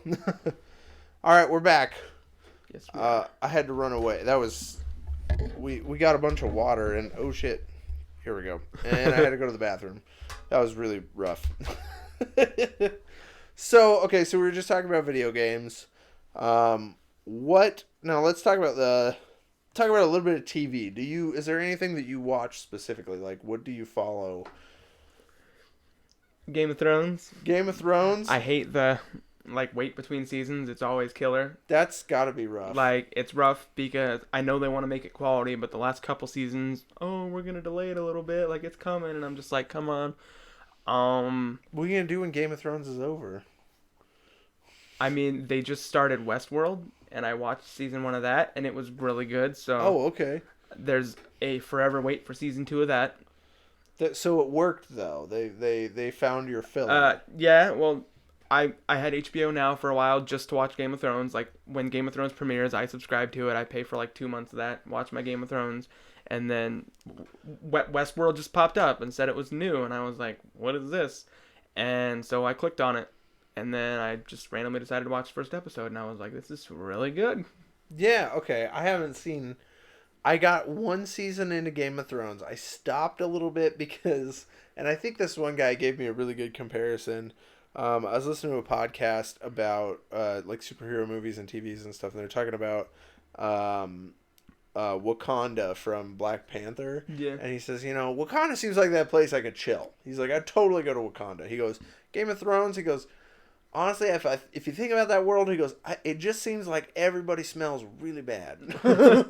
Yeah, season it's tough to get into. Season 1 is really slow. Like, they just spend the whole season introducing characters and pretty much telling you about them. Nothing really happens.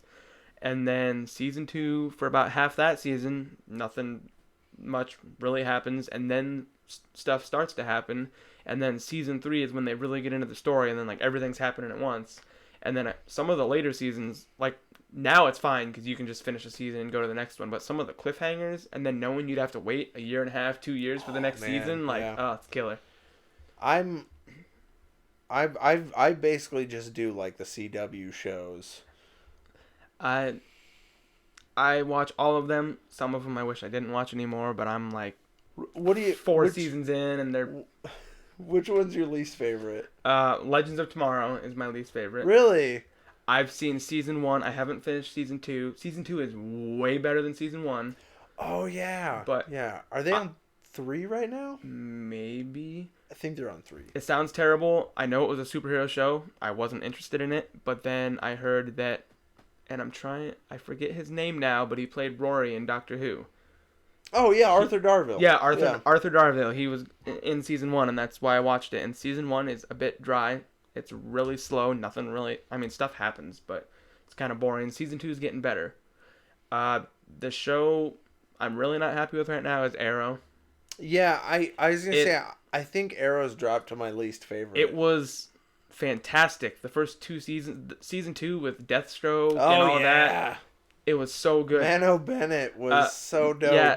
The ending of season 2, like, I've never had a superhero show make me tear up. Like, that's the first time I've teared up watching a superhero show. Oh, man. Like, I teared up. And then season 3 was still halfway decent. The stuff with Raish and the lead, it was all right. And then they made the dreaded season 4 with Damien Dark. People hated season 3, and I thought season 3 was actually kind of cool. With Raish Al Ghul. Like, I thought he was cool. Yeah, like, I thought the season was all right. Season 4 is when it went off the rails for me, and I haven't kept track of the numbers. I don't remember what season they're on now, but this newest season started off really good. I was like, oh, it's a return to form. Like, yes, Arrow's back, and then it got really rocky again, and now it's starting to get better. So this is kind of a season of highs and lows. They're on season 6 so they did last season was season 5, and that was where they capped off all the flashbacks of him on the island. Oh, yeah. So now it's caught up. I'm glad. At first, the flashbacks were cool, but after like 4 seasons of it, I'm like, all right, let's... Well, so the 4th season being the Damien Dark is when they tried all the magic shit. So they were trying to, like...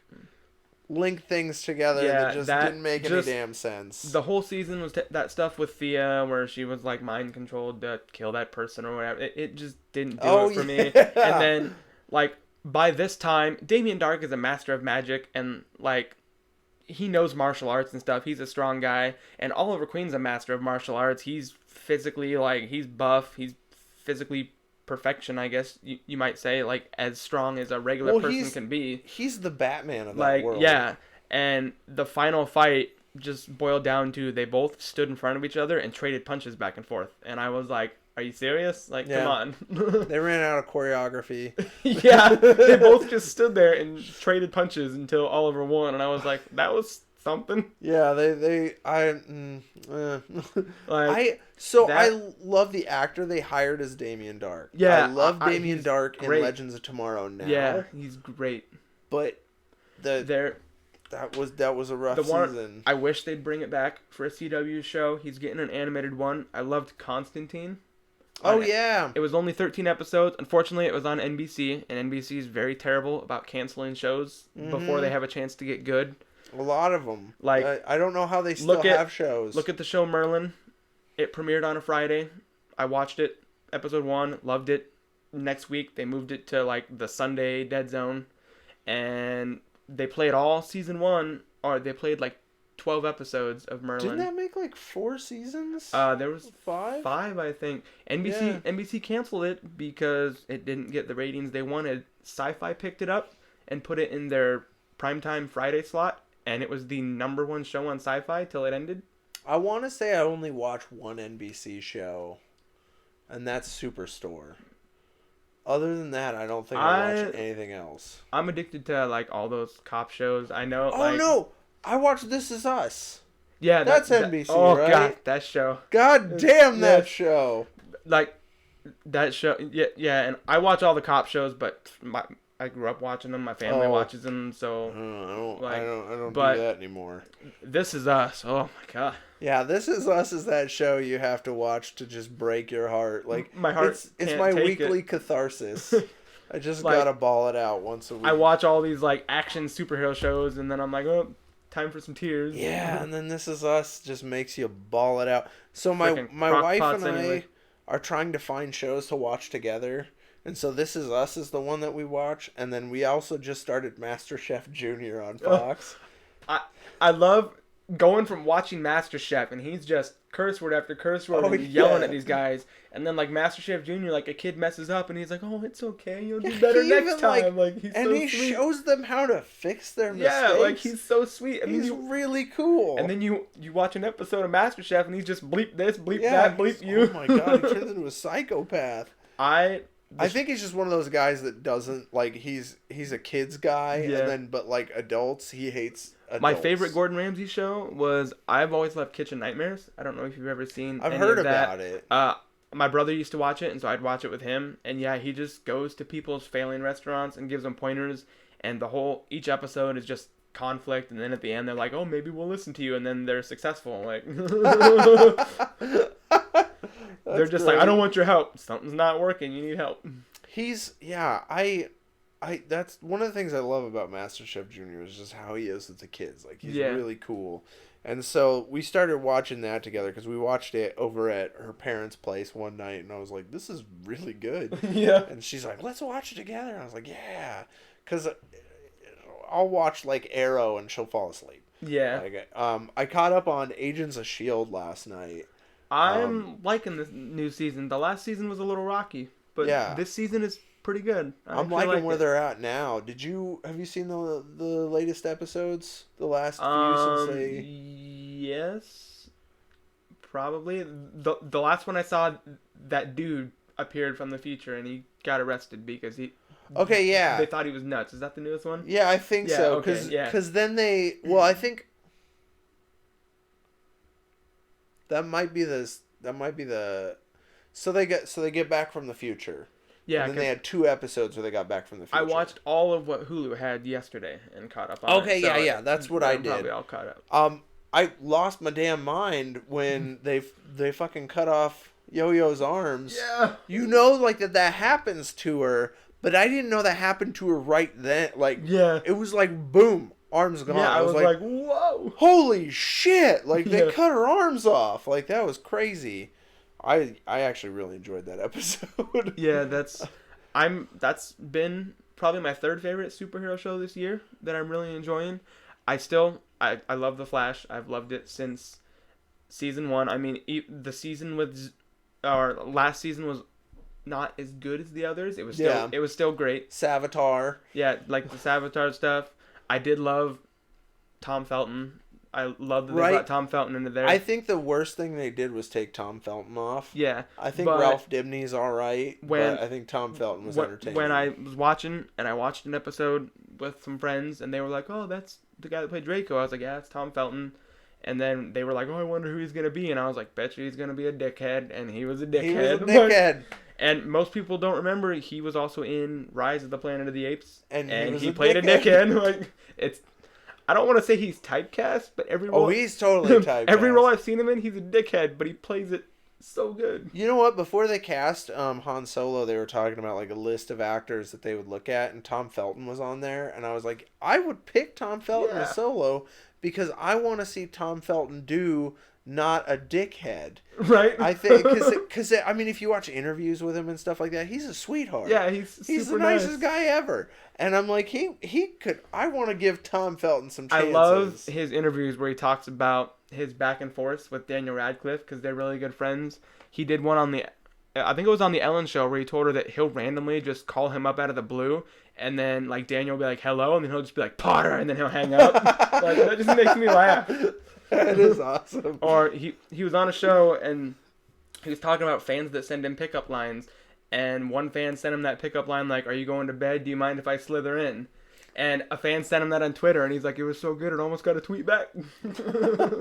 I'm a big fan of Tom Felton. I think he was a good addition. The episode where they actually go to the Planet of the Apes, and he's like, "What do you mean we're going to a planet of the apes?" And I'm like, I know it's heavy-handed, but I love it. Yeah, that's why I love The Flash. And The Flash has had some more emotional moments, too, for superhero shows. Yeah, there's some moments that made me tear up. The episode, I'll admit, I cried heavily when he's in the Speed Force, and in order to get out, the Speed Force makes him come to terms with his mother's death. Oh, yeah. Like, that episode was heartbreaking because the Speed Force shows up as his mother. I was like, that's terrible. Yeah, and they kept doing it. The Speed Force is a dick. Yeah. The Speed Force is a dick. They keep showing up as his dead mother, and they keep, making Barry stay. The other episode that gets me, and it's kind of spoilers. Actually, it's totally spoilers, but when he finally gets his dad out of jail, and his dad comes back, and then gets murdered. Yeah, gets murdered. That's why Zoom was such a great villain, because he was a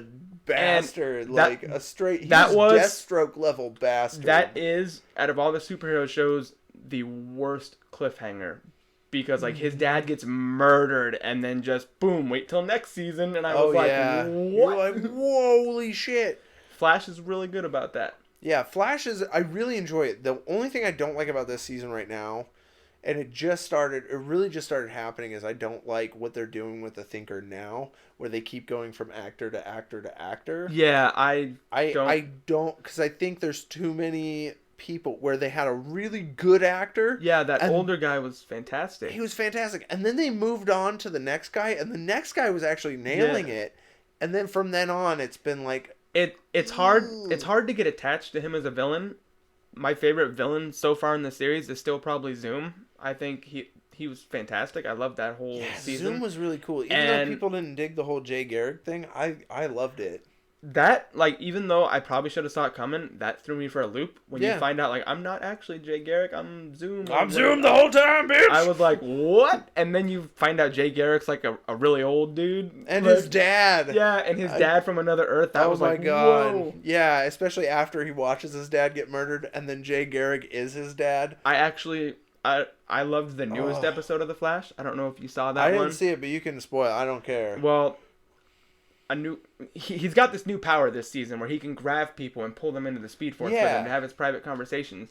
This whole episode takes place completely in that Speed Force. Oh yeah, he does that with Cisco, right? Because there's a nuclear bomb that gets armed, and it starts exploding, and he doesn't know what to do, and so he jumps into flash time, and the whole episode is like everything's slowed down, and he keeps pulling people in. The way the episode starts is he just grabs Iris and pulls her into the Speed Force, and then he's like, I can't save you, and just starts crying, and then it takes place, and then it like jumps back, and it's like 8 minutes before then, and the whole episode takes place in like an 8-minute span, and this bomb explodes, and like several points through the episode, he goes back to where the bomb is, and you can just see it slowly exploding, and it's just really like pulse pounding, because you're like, oh my god, wouldn't this be the one time where it'd be okay for him to jump back in time and fuck everything up? Actually, one of the characters brings that up in the episode. Oh, really? They do? I don't remember exactly, because I saw it a couple days ago. I think it was Killer Frost. Is like, can't you just jump back in time and stop the? No, it's Jesse.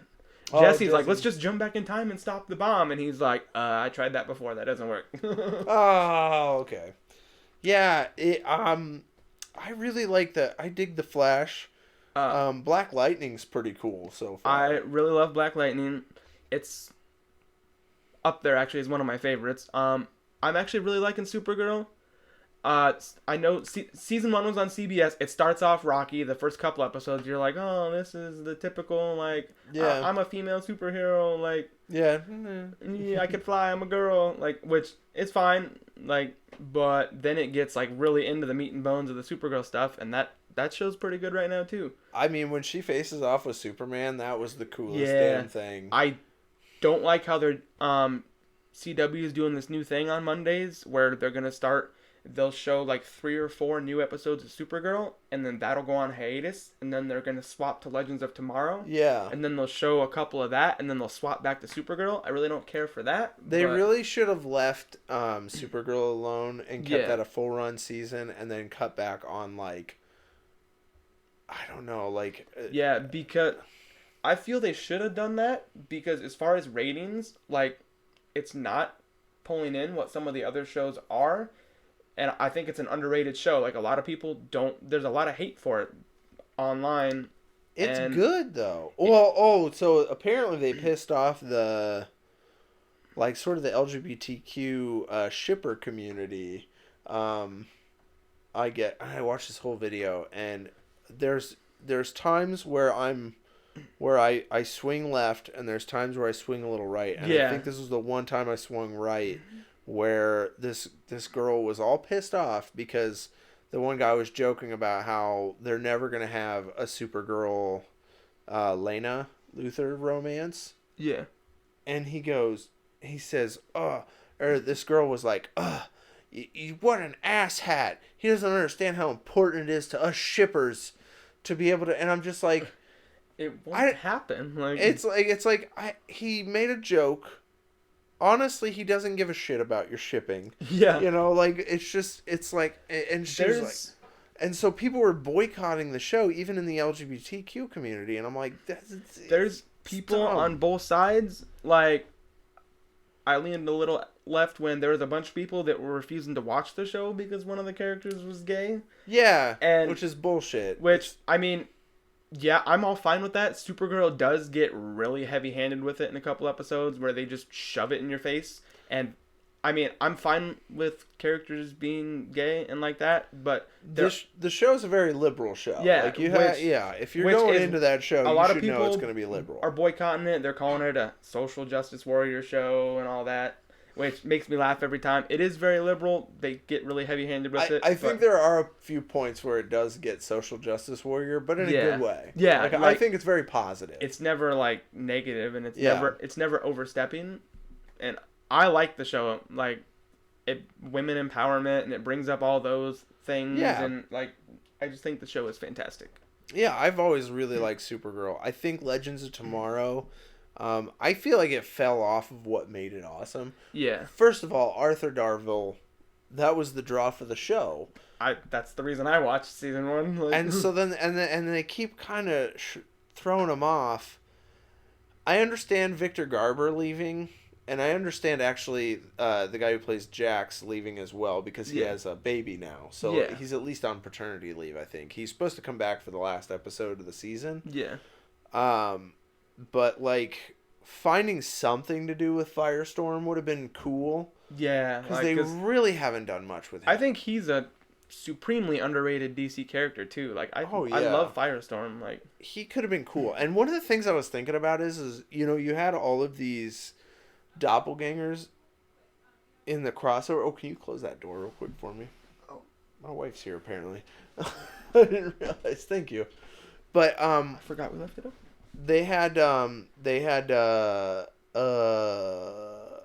for the crossover they had doppelgangers for the main characters. I love the crossover. I loved it It too. was fantastic. The cherry on top, the thing I think they could have just done though was so the Legends of Tomorrow didn't have doppelgangers. Yeah. And I'm like, I think the one doppelganger they should have done is they should have done Firestorm. Ooh, yeah. But they could have hired that one chick that was the evil Firestorm from like last season or so. That would have just been I would love an unedited cut of that. Like take out all the commercial breaks, splice it all together, and throw it on DVD. One long run. I think it would be fantastic. I thought it was great anyway. Like the crossover beforehand was good, but this was like the peak of awesomeness. Like the first crossover I liked, it was good. This one though, like it was fantastic from start to finish. I thought it was well written. I'm looking forward to. I really wish they would have done a second one this year though. That's one thing I think. Yeah. I think like Marvel movies, they really needed to hit those crossovers, and then they could do DVD sales and make more money. I really loved Stephen Amell as the Arrow's doppelganger. Like, oh yeah, I thought he was good. I thought that was really well written. I wish they'd write him a little better in the actual show. Right? I like Stephen Amell. He's good, but just the way they write him, he's not given any like emotion to play with or anything. He's just very wooden in his portrayal. Yeah, they don't give him enough. Like it's not his fault because the times in Arrow when he does have to show emotion, like that stuff that happens in season 2 with his mom and all that other stuff, he's fantastic. Like he can do it. They don't give him anything to play with. Well, so one of the things that I think is the downside on Arrow is they want him to be Batman. Yeah. And so then they make him all 100% Batman, where he's miserable because they know Batman. Yeah. Batman's easy to write. He's miserable. He's dark. He's broody.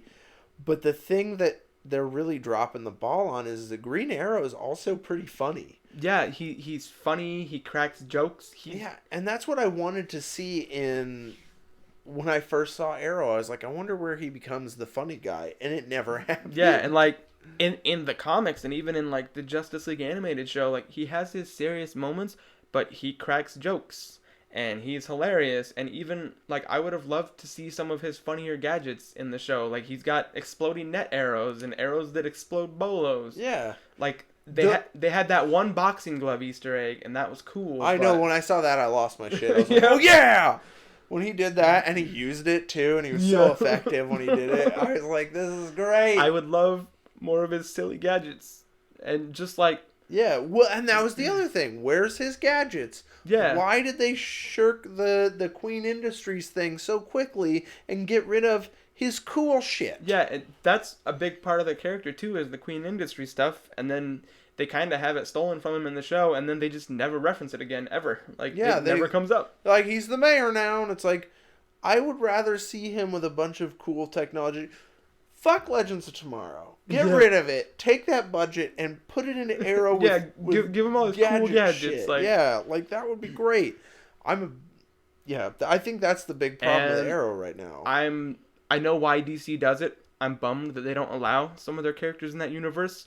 I know they say it's because it'll take away from the viewership of their movies, but their TV universe right now is light years better. So that's the anything thing they've done in the movies. They want to make Marvel movies. They want to make Marvel level Marvel movies, but they haven't. They are not, like, and they're not going to get there anytime soon. Since The Dark Knight, because I really didn't care for Dark Knight Rises. I know a lot of people like it. For me, it's just okay.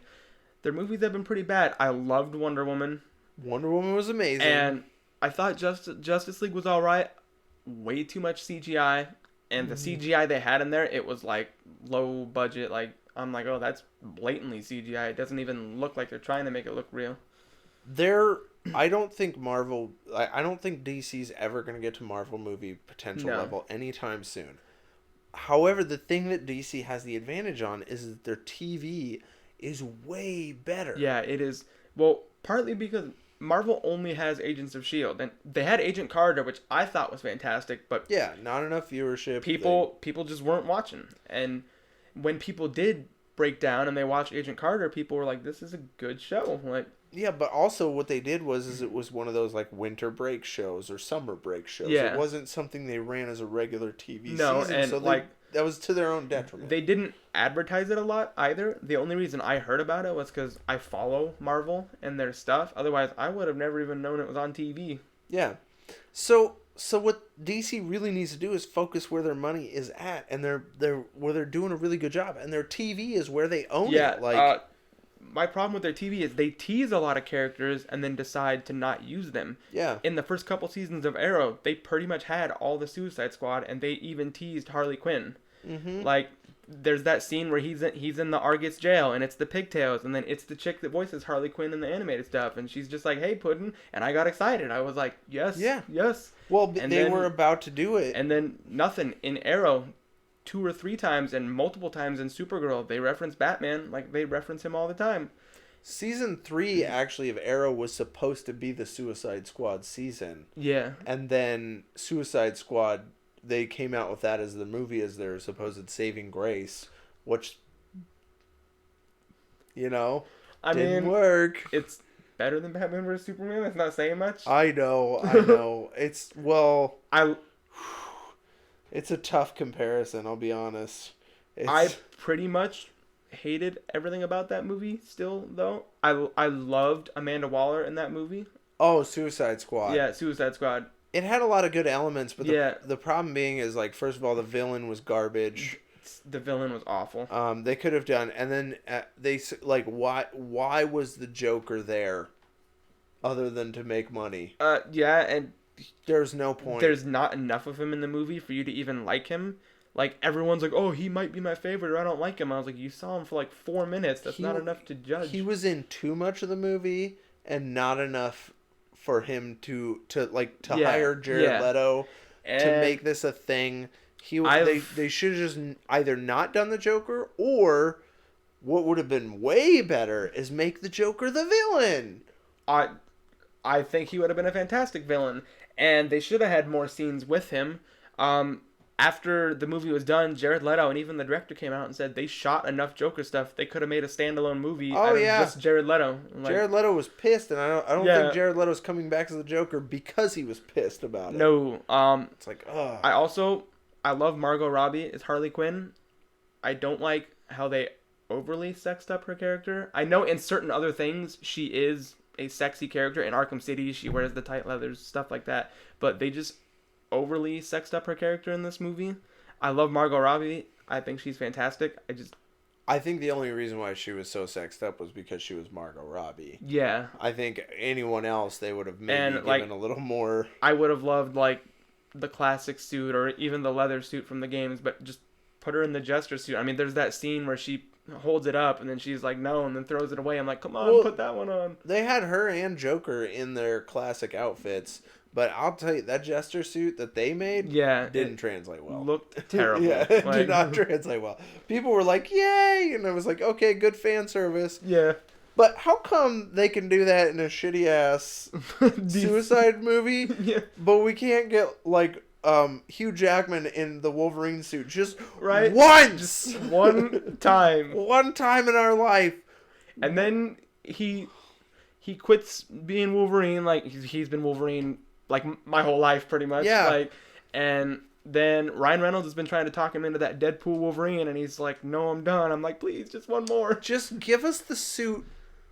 My dream is just once in Infinity War. He's just in the suit for a second, like, kills something, even movies, walks off. Movies that he's not in all the way, like X-Men First Class, it gets a bad rap. I thought it was okay. It's not terrible. I kind of like it. That's probably one of my favorite Marvel cameos when they just come up and I'm Charles Xavier, and he's like, go fuck yourself. Off. Like, and they're like, okay. That kills me. It's okay. And then, like, Hugh Jackman is great as Wolverine, which is weird because he's actually a lot taller than Wolverine is. Yeah, Wolverine's like... Wolverine in the comics, what is he, like 5'1" or 5'3". Yeah, he's super stumpy. Super short, and Hugh Jackman's like 6 foot something. Yeah, like there's my favorite. One of my favorite Hugh Jackman scenes actually comes in The Wolverine, where like this guy stabs him with a samurai sword. Yeah. And he's ripped as shit. I mean, head to toe, ripped. And he just takes that sword and buries it in, and he's towering over the man. Yeah. And I'm like, that is not Wolverine, but that is the single most badass Wolverine thing I've ever seen, is when he's like, then he just I actually love the Wolverine. It did what it needed to. It redeemed X-Men Origins. It's exactly what it needed to be. It was Wolverine just killing a bunch of dudes. I think it's the movie we should have got instead of X-Men Origins.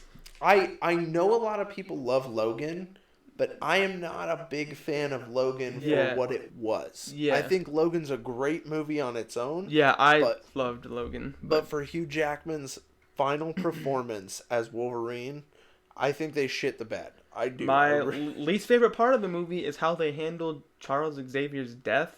Like, he's literally the leader of the X-Men, and then that scene where they just kill him in the bed, and then they don't bring it up ever again. They just like forget about it. And I was like, he's the leader of the X-Men. Like, he's been pretty much a father figure to Logan. Like, what I think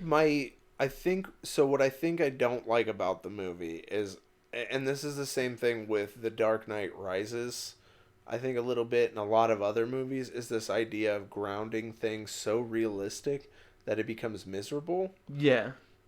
So what was so cool about the Logan comic book is it was still a darker tone. Yeah. But the world was still crazy and imaginative. Yeah. You still had Spider-Woman. You had symbiote dinosaurs. You had Hulk incest babies. And when you watch Logan, the whole movie, there's almost no bright side. It's all dark and bleak, it's all dark. And dreary. There's no superheroes. There's like nothing. There's really nothing left, and that's to me was the least X-Men movie. And people are like, I love it because it's so realistic. And I'm like, I don't love that about it. I want this darker tone, but I still want that fantastic X-Men universe. I don't need to buy that this is my world. I don't need that. Seeing Hugh Jackman on screen already, boom. Yeah. You want to see the crazy, and they're like, oh, that's why I like them wearing leather. The leather outfits is no. Like, I want to see Hugh Jackman in his yellow ass costume just slicing people up. Just once, even like, I know Ryan Reynolds wants that Deadpool Wolverine. Give him a scene in Deadpool 2. Just let me see him in his suit for like, even if it's like 2 seconds. If you just flash it at me, I'm gonna just. Whoa. That's all I need. I just, oh my God. I want to see him in the suit. And even Hugh Jackman said in a couple interviews, he's like, I don't know why I never got the suit. Like, I would have worn it. It's the perfect place, actually, if you think about it, Deadpool, to give that fan service. Yeah. Because you could put him in the suit. He could kill someone. They could completely recast Wolverine for the next movie. They could have a new Wolverine in the X-Force movie, even. Yeah. And it would still be fine because it's Deadpool, so it's breaking the fourth wall. It's just like when he was like, they're dragging him away and they're like, we're taking you to Professor Xavier. And he's like, James McAvoy or Patrick Stewart. That kills me. So if they had a different Wolverine, it would be the perfect place to kind of, but still give us that fan service of just one more time. Hugh Jackman, just like, not even a full movie, just one. Give me the suit, please. One clip of you in the suit is all I need. And someone just design the shit out of that suit and just make me love life. I just want to see all of them in their classic suits. Like, I love the Bryan Singer X-Men movies, and I know he wanted to make a more grounded take too. I didn't like their like black motorcycle leather looking, leather outfits. I didn't like them, and I liked those movies. I mean, I even liked X3, not as much as the other two, but I still think it's serviceable. A lot of people hate that. I love those movies. I just hated their outfits. Did you watch Not Dark Phoenix, that one's coming out. Did you watch Apocalypse? I didn't want to go to theaters to see it at first because all the reviews were like negative. People were really like, it's not good.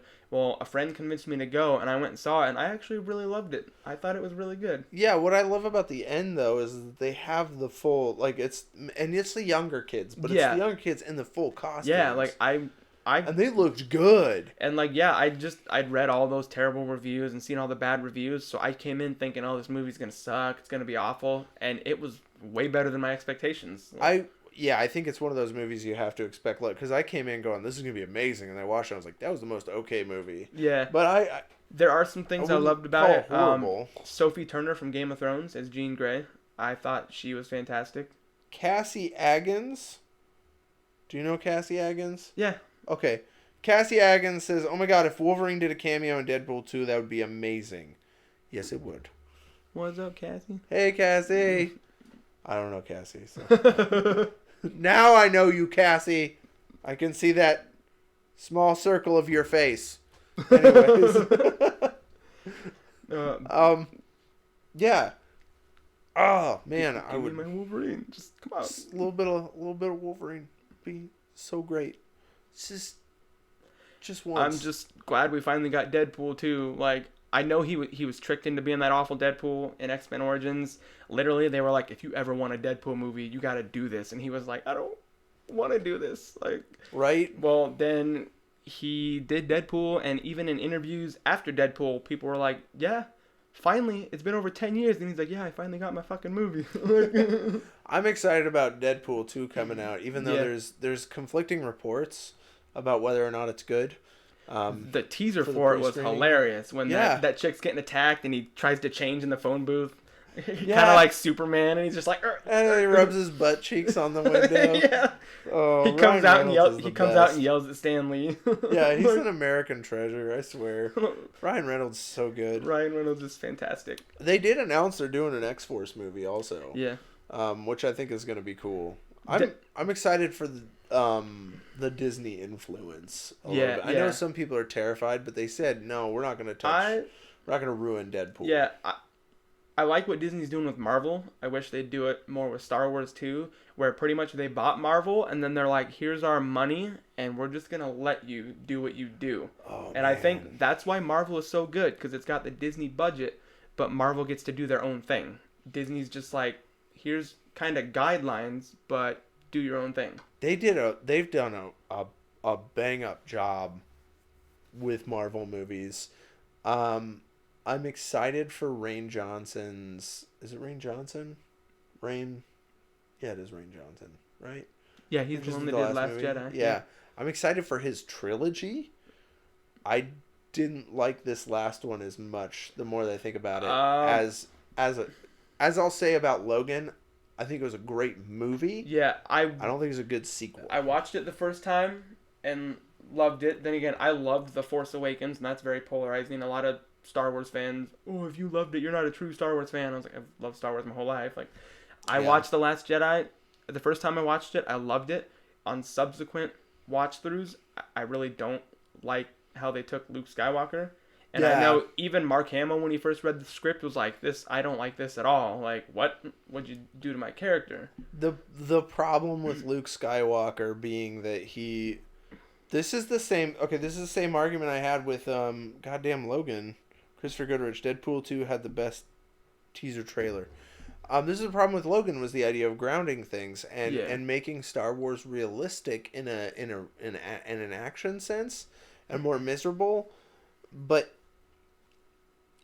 Luke Skywalker is supposed to be the badass hero. Well, yeah, and they build him up. In Force Awakens, the whole movie is like, we gotta find Luke. He's the legend. Like, we need him. He's this legendary. And then you meet him in Last Jedi, and he's like a bipolar, like, crazy man. Like, well, and what drives me nuts about it is we finally have CG. We finally have budget. We're finally there, and they don't do it. They just don't do, like, just one badass scene. Someone actually, I was listening to someone compare the Star Wars, so Force Awakens to Last Jedi, to improv. Have you ever heard about, like, much about improv, like the yes and? Yeah. So this idea that oh my god, nope, what's his name? Star Wars. He did Force Awakens, and then he also did the Star Trek series. J.J. Abrams. He's coming back for the third movie. J.J. gave a lot of gifts to Rain Johnson, and then Rain Johnson, rather than saying yes and, just said no, that's bullshit. Like Rey's parents, bullshit. Well, yeah, literally. Snoke, bullshit. If you watch The Force Awakens, which I did, and then I watched The Last Jedi right afterwards, it doesn't feel like a sequel. It almost feels like he took the stuff that J.J. Abrams started and just rebooted it. Yeah, and that's he was really like, what it feels like. Fuck all that. So it's really frustrating to see that. That was what I disliked, and I think Disney needs to get their shit together on Star Wars. A lot of fans didn't like it. I love the Yoda callback. The scene Yoda, with Yoda. That was a good scene. It was great. Apparently, I watched a video of Mark Hamill, and the first time he saw the new Yoda, it brought tears to his eyes, and he's like, "This is beautiful. Like, I'm crying right now." Yeah. Like, Yoda was great. Even though I didn't like Luke Skywalker, I liked the scene at the end when his projection like dodges that attack from Kylo and then like brushes off his shoulder. Like, it was so. What was there was cool as hell. Yeah. But I really like. It took us. Why did it take us 6 movies to get to Emperor Palpatine and Yoda duking it out? Yeah, in the Senate floor and just seeing like the best CG ever, and then they make the same mistake years later where they build up Luke Skywalker and you're like, this is gonna be the best ever. Yeah. And then they don't do shit with him. Like, yeah, his force powers were cool that he projected across space and time and blah blah blah. But yeah, like he should have been there. He should have been taking down those AT-ATs, whooping ass. Well, like literally, if you watch the first 3, you see his progression and he's training, and by the end, he's pretty much a Jedi Master. Like, yeah. And then you're like, oh, he's done all this training, and then in Force Awakens, the whole movie, they just talk about all this training and legendary Luke Skywalker, and he's amazing. And then even the scene at the end builds him up. Like, she just slowly hands him the lightsaber, and you're like, oh, yeah, like, this is going to be cool. Oh, yeah. And then The Last Jedi starts, and he just takes it and throws it away. I do love that, though. I do. Even though that sets the tone for the whole movie, he just goes, and then walks off. I laughed out loud at that one. I was like, ha, ha, ha. I love Daisy Ridley. I hate how they set up Rey as kind of a Mary Sue character, to where she never held a lightsaber before. In The Force Awakens, she just activates the thing and then wields it like a pro.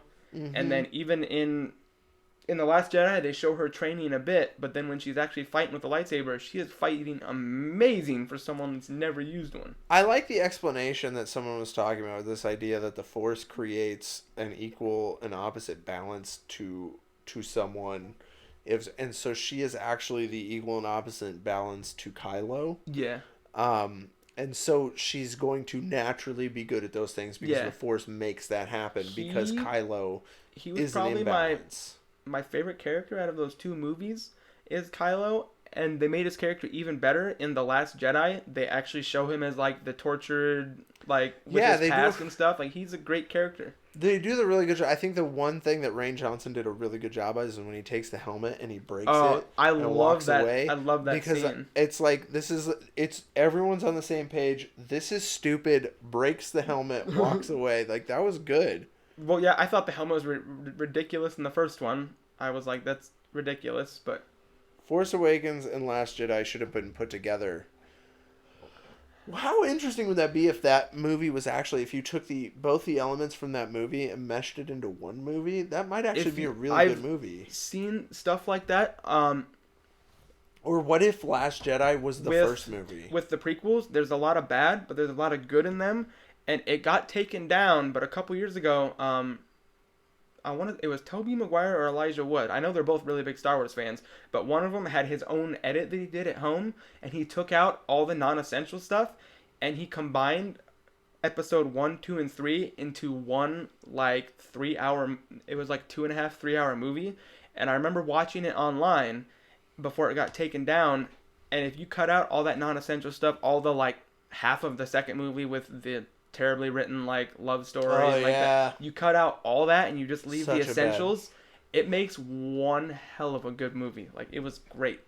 I'd love to see that, actually. That would be... And yeah, it makes a really good movie. I thought episode 3 was good to begin with, but like, yeah, what if Force Awakens was the first movie? Like, what if they could make it make sense, but they just made that the first movie? You know what I mean? Like, yeah. Like, you'd still have some Rey introductions. You would have to figure out, like, why is Rey standing in front of Luke Skywalker? but like you cut out most of that bullshit. Han Solo's not dead. This would be Han Solo's first movie where he's not dead. And maybe he dies in this movie. Yeah. And then you still get a lot of good Leia. I think the one thing the last movie really needed was more Leia. Yeah.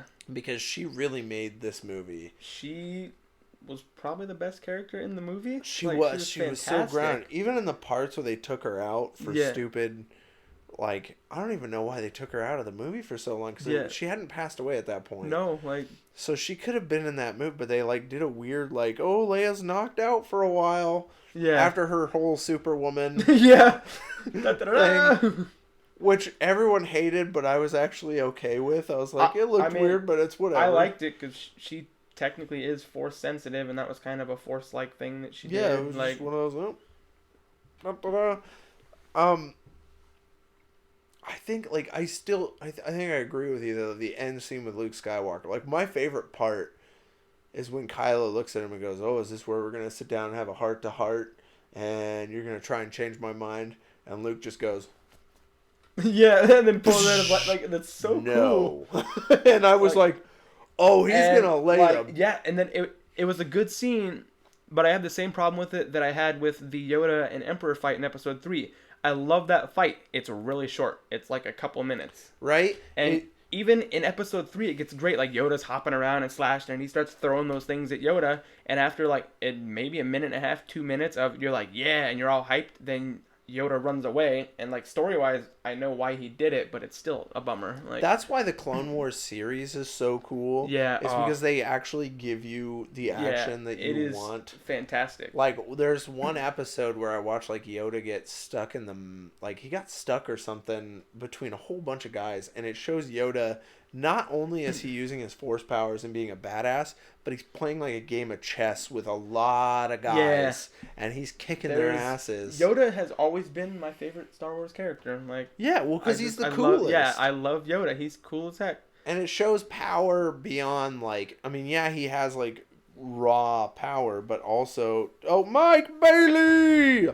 He's probably, he's got to go to work soon. If he's already there, I bet. No, yeah, because he gets there at 4. Sorry, that's my coworker. Yeah, Yoda and he's just such a good character, and his dynamic with Mace Windu. Like, I'm not gonna get super into Star Wars stuff because I could nerd out for hours and hours. Like, we've been nerding out for at but least like a half an hour on Star Wars. I've read I've read all the EU and played the video games, and me and my friend Sean, we nerd out to Star Wars all the time. There's actually a card game we play that's pretty fun. Like, oh, okay. Like, we nerd out to Star Wars all the time, and I do love the Yoda and the Mace Windu thing. I actually love Mace Windu. A lot of people don't like him. I love Mace Windu. Sam Jackson loved playing him enough that when they were doing The Force Awakens, he went to Disney and he was like, "Let me be in this movie, please." And literally, he was like, "I'll be a one-armed Jedi. I'll be a Force ghost. Anything." Like, he was like, "I'll be in this movie for like half pay. Just let me be Mace Windu." And they were like, "No, thank you." Oh man, that's rough. I love. It wouldn't make a lot of sense, but he doesn't work tonight. That's right. Was Maul versus Obi-Wan and Qui-Gon best lightsaber fight?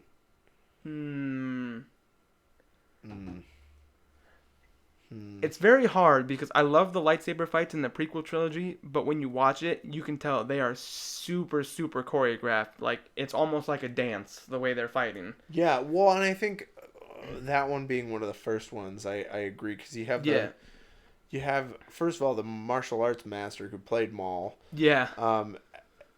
Because I don't know, I really enjoyed Force Awakens, the last scene with Rey and Kylo. A lot of people really dug The Last Jedi where Rey and Kylo team up. I love that scene when they're fighting. Like, I liked it. But... I think it was really raw, and that was what was kind of enjoyable about it.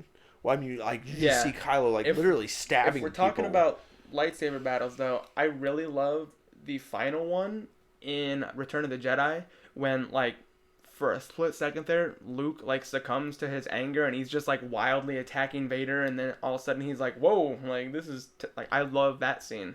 because just the whole time he's fighting his father, and then the Emperor's just like, good, do it, like, succumb. And then you actually see him succumb, and for a second he just wildly starts slashing and knocking Vader down, and then all of a sudden Luke's like, oh shit, like, yeah, I'm about to kill my dad. What have I done? Yeah, I don't know. I would say I think the newer ones are more my favorite. I do actually like looking back on the Luke versus Kylo fight in the last one. I think it's really impressive because it's one of those things you don't realize that they don't really touch. Yeah. And that's what's so cool about it. Like, you realize, like, he's dodging the whole time, and you're like, oh, he's really cool. And then you find out, like, he was never there. I've always... Like, wow. Yeah, the Yoda versus Emperor fight is one of my favorites. Even the Anakin Obi-Wan fight at the end of Episode 3, just the emotion in that scene. Oh, yeah. Just, like, the way they both act, like, I think they're both fantastic actors. The problem with the prequel trilogy is George Lucas's writing gets a little, like, bleh. Yeah. But... Well, and that's, I mean, Anakin was such an unbearable character because of all that shit. Yeah, like, you're supposed to like Darth Vader.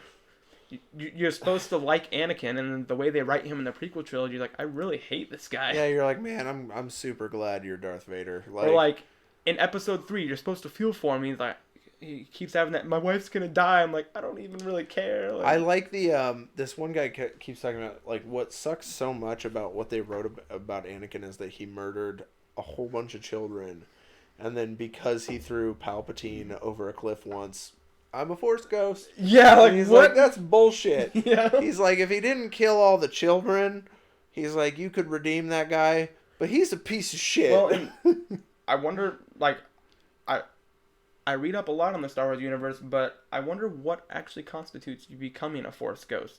Because Mace Windu died, and he never became a Force ghost, and he was one of the good guys. Like, a lot of them die, they don't become Force ghosts. Yeah, and somehow Darth Vader's a Force ghost. Yeah, and he was a total dick. I murdered a bunch of children. I slaughtered a whole village of sand people. Yeah. Like, but nope, I'm a Force ghost. He had that super dope scene in Rogue One. The only reason really to, like, my opinion, the only reason to watch Rogue One is that scene where Darth Vader just murders everybody on the ship. At the end, like, they're all running away, and then that door shuts, and you just see the one soldier, like, the door shuts, and then he just turns around, and he has that look of fear on his face. Yeah. And then when it's just all dark, and then you just see the red lightsaber activate. Oh, and then however long the scene is, it's just a couple minutes of just Vader just slaughtering those poor guys. Yeah, to be honest, like, I've never been a huge fan of Darth Vader. Yeah. And even, like, when I was a kid, I was like, with his helmet, I was like, that looks dumb as hell. And then that one scene gave me all of the mad respect for Darth Vader I've ever needed. Just this idea, like, because it was like a horror movie. It was like all black. They're in that hallway, and you just hear the footsteps and the... Yeah.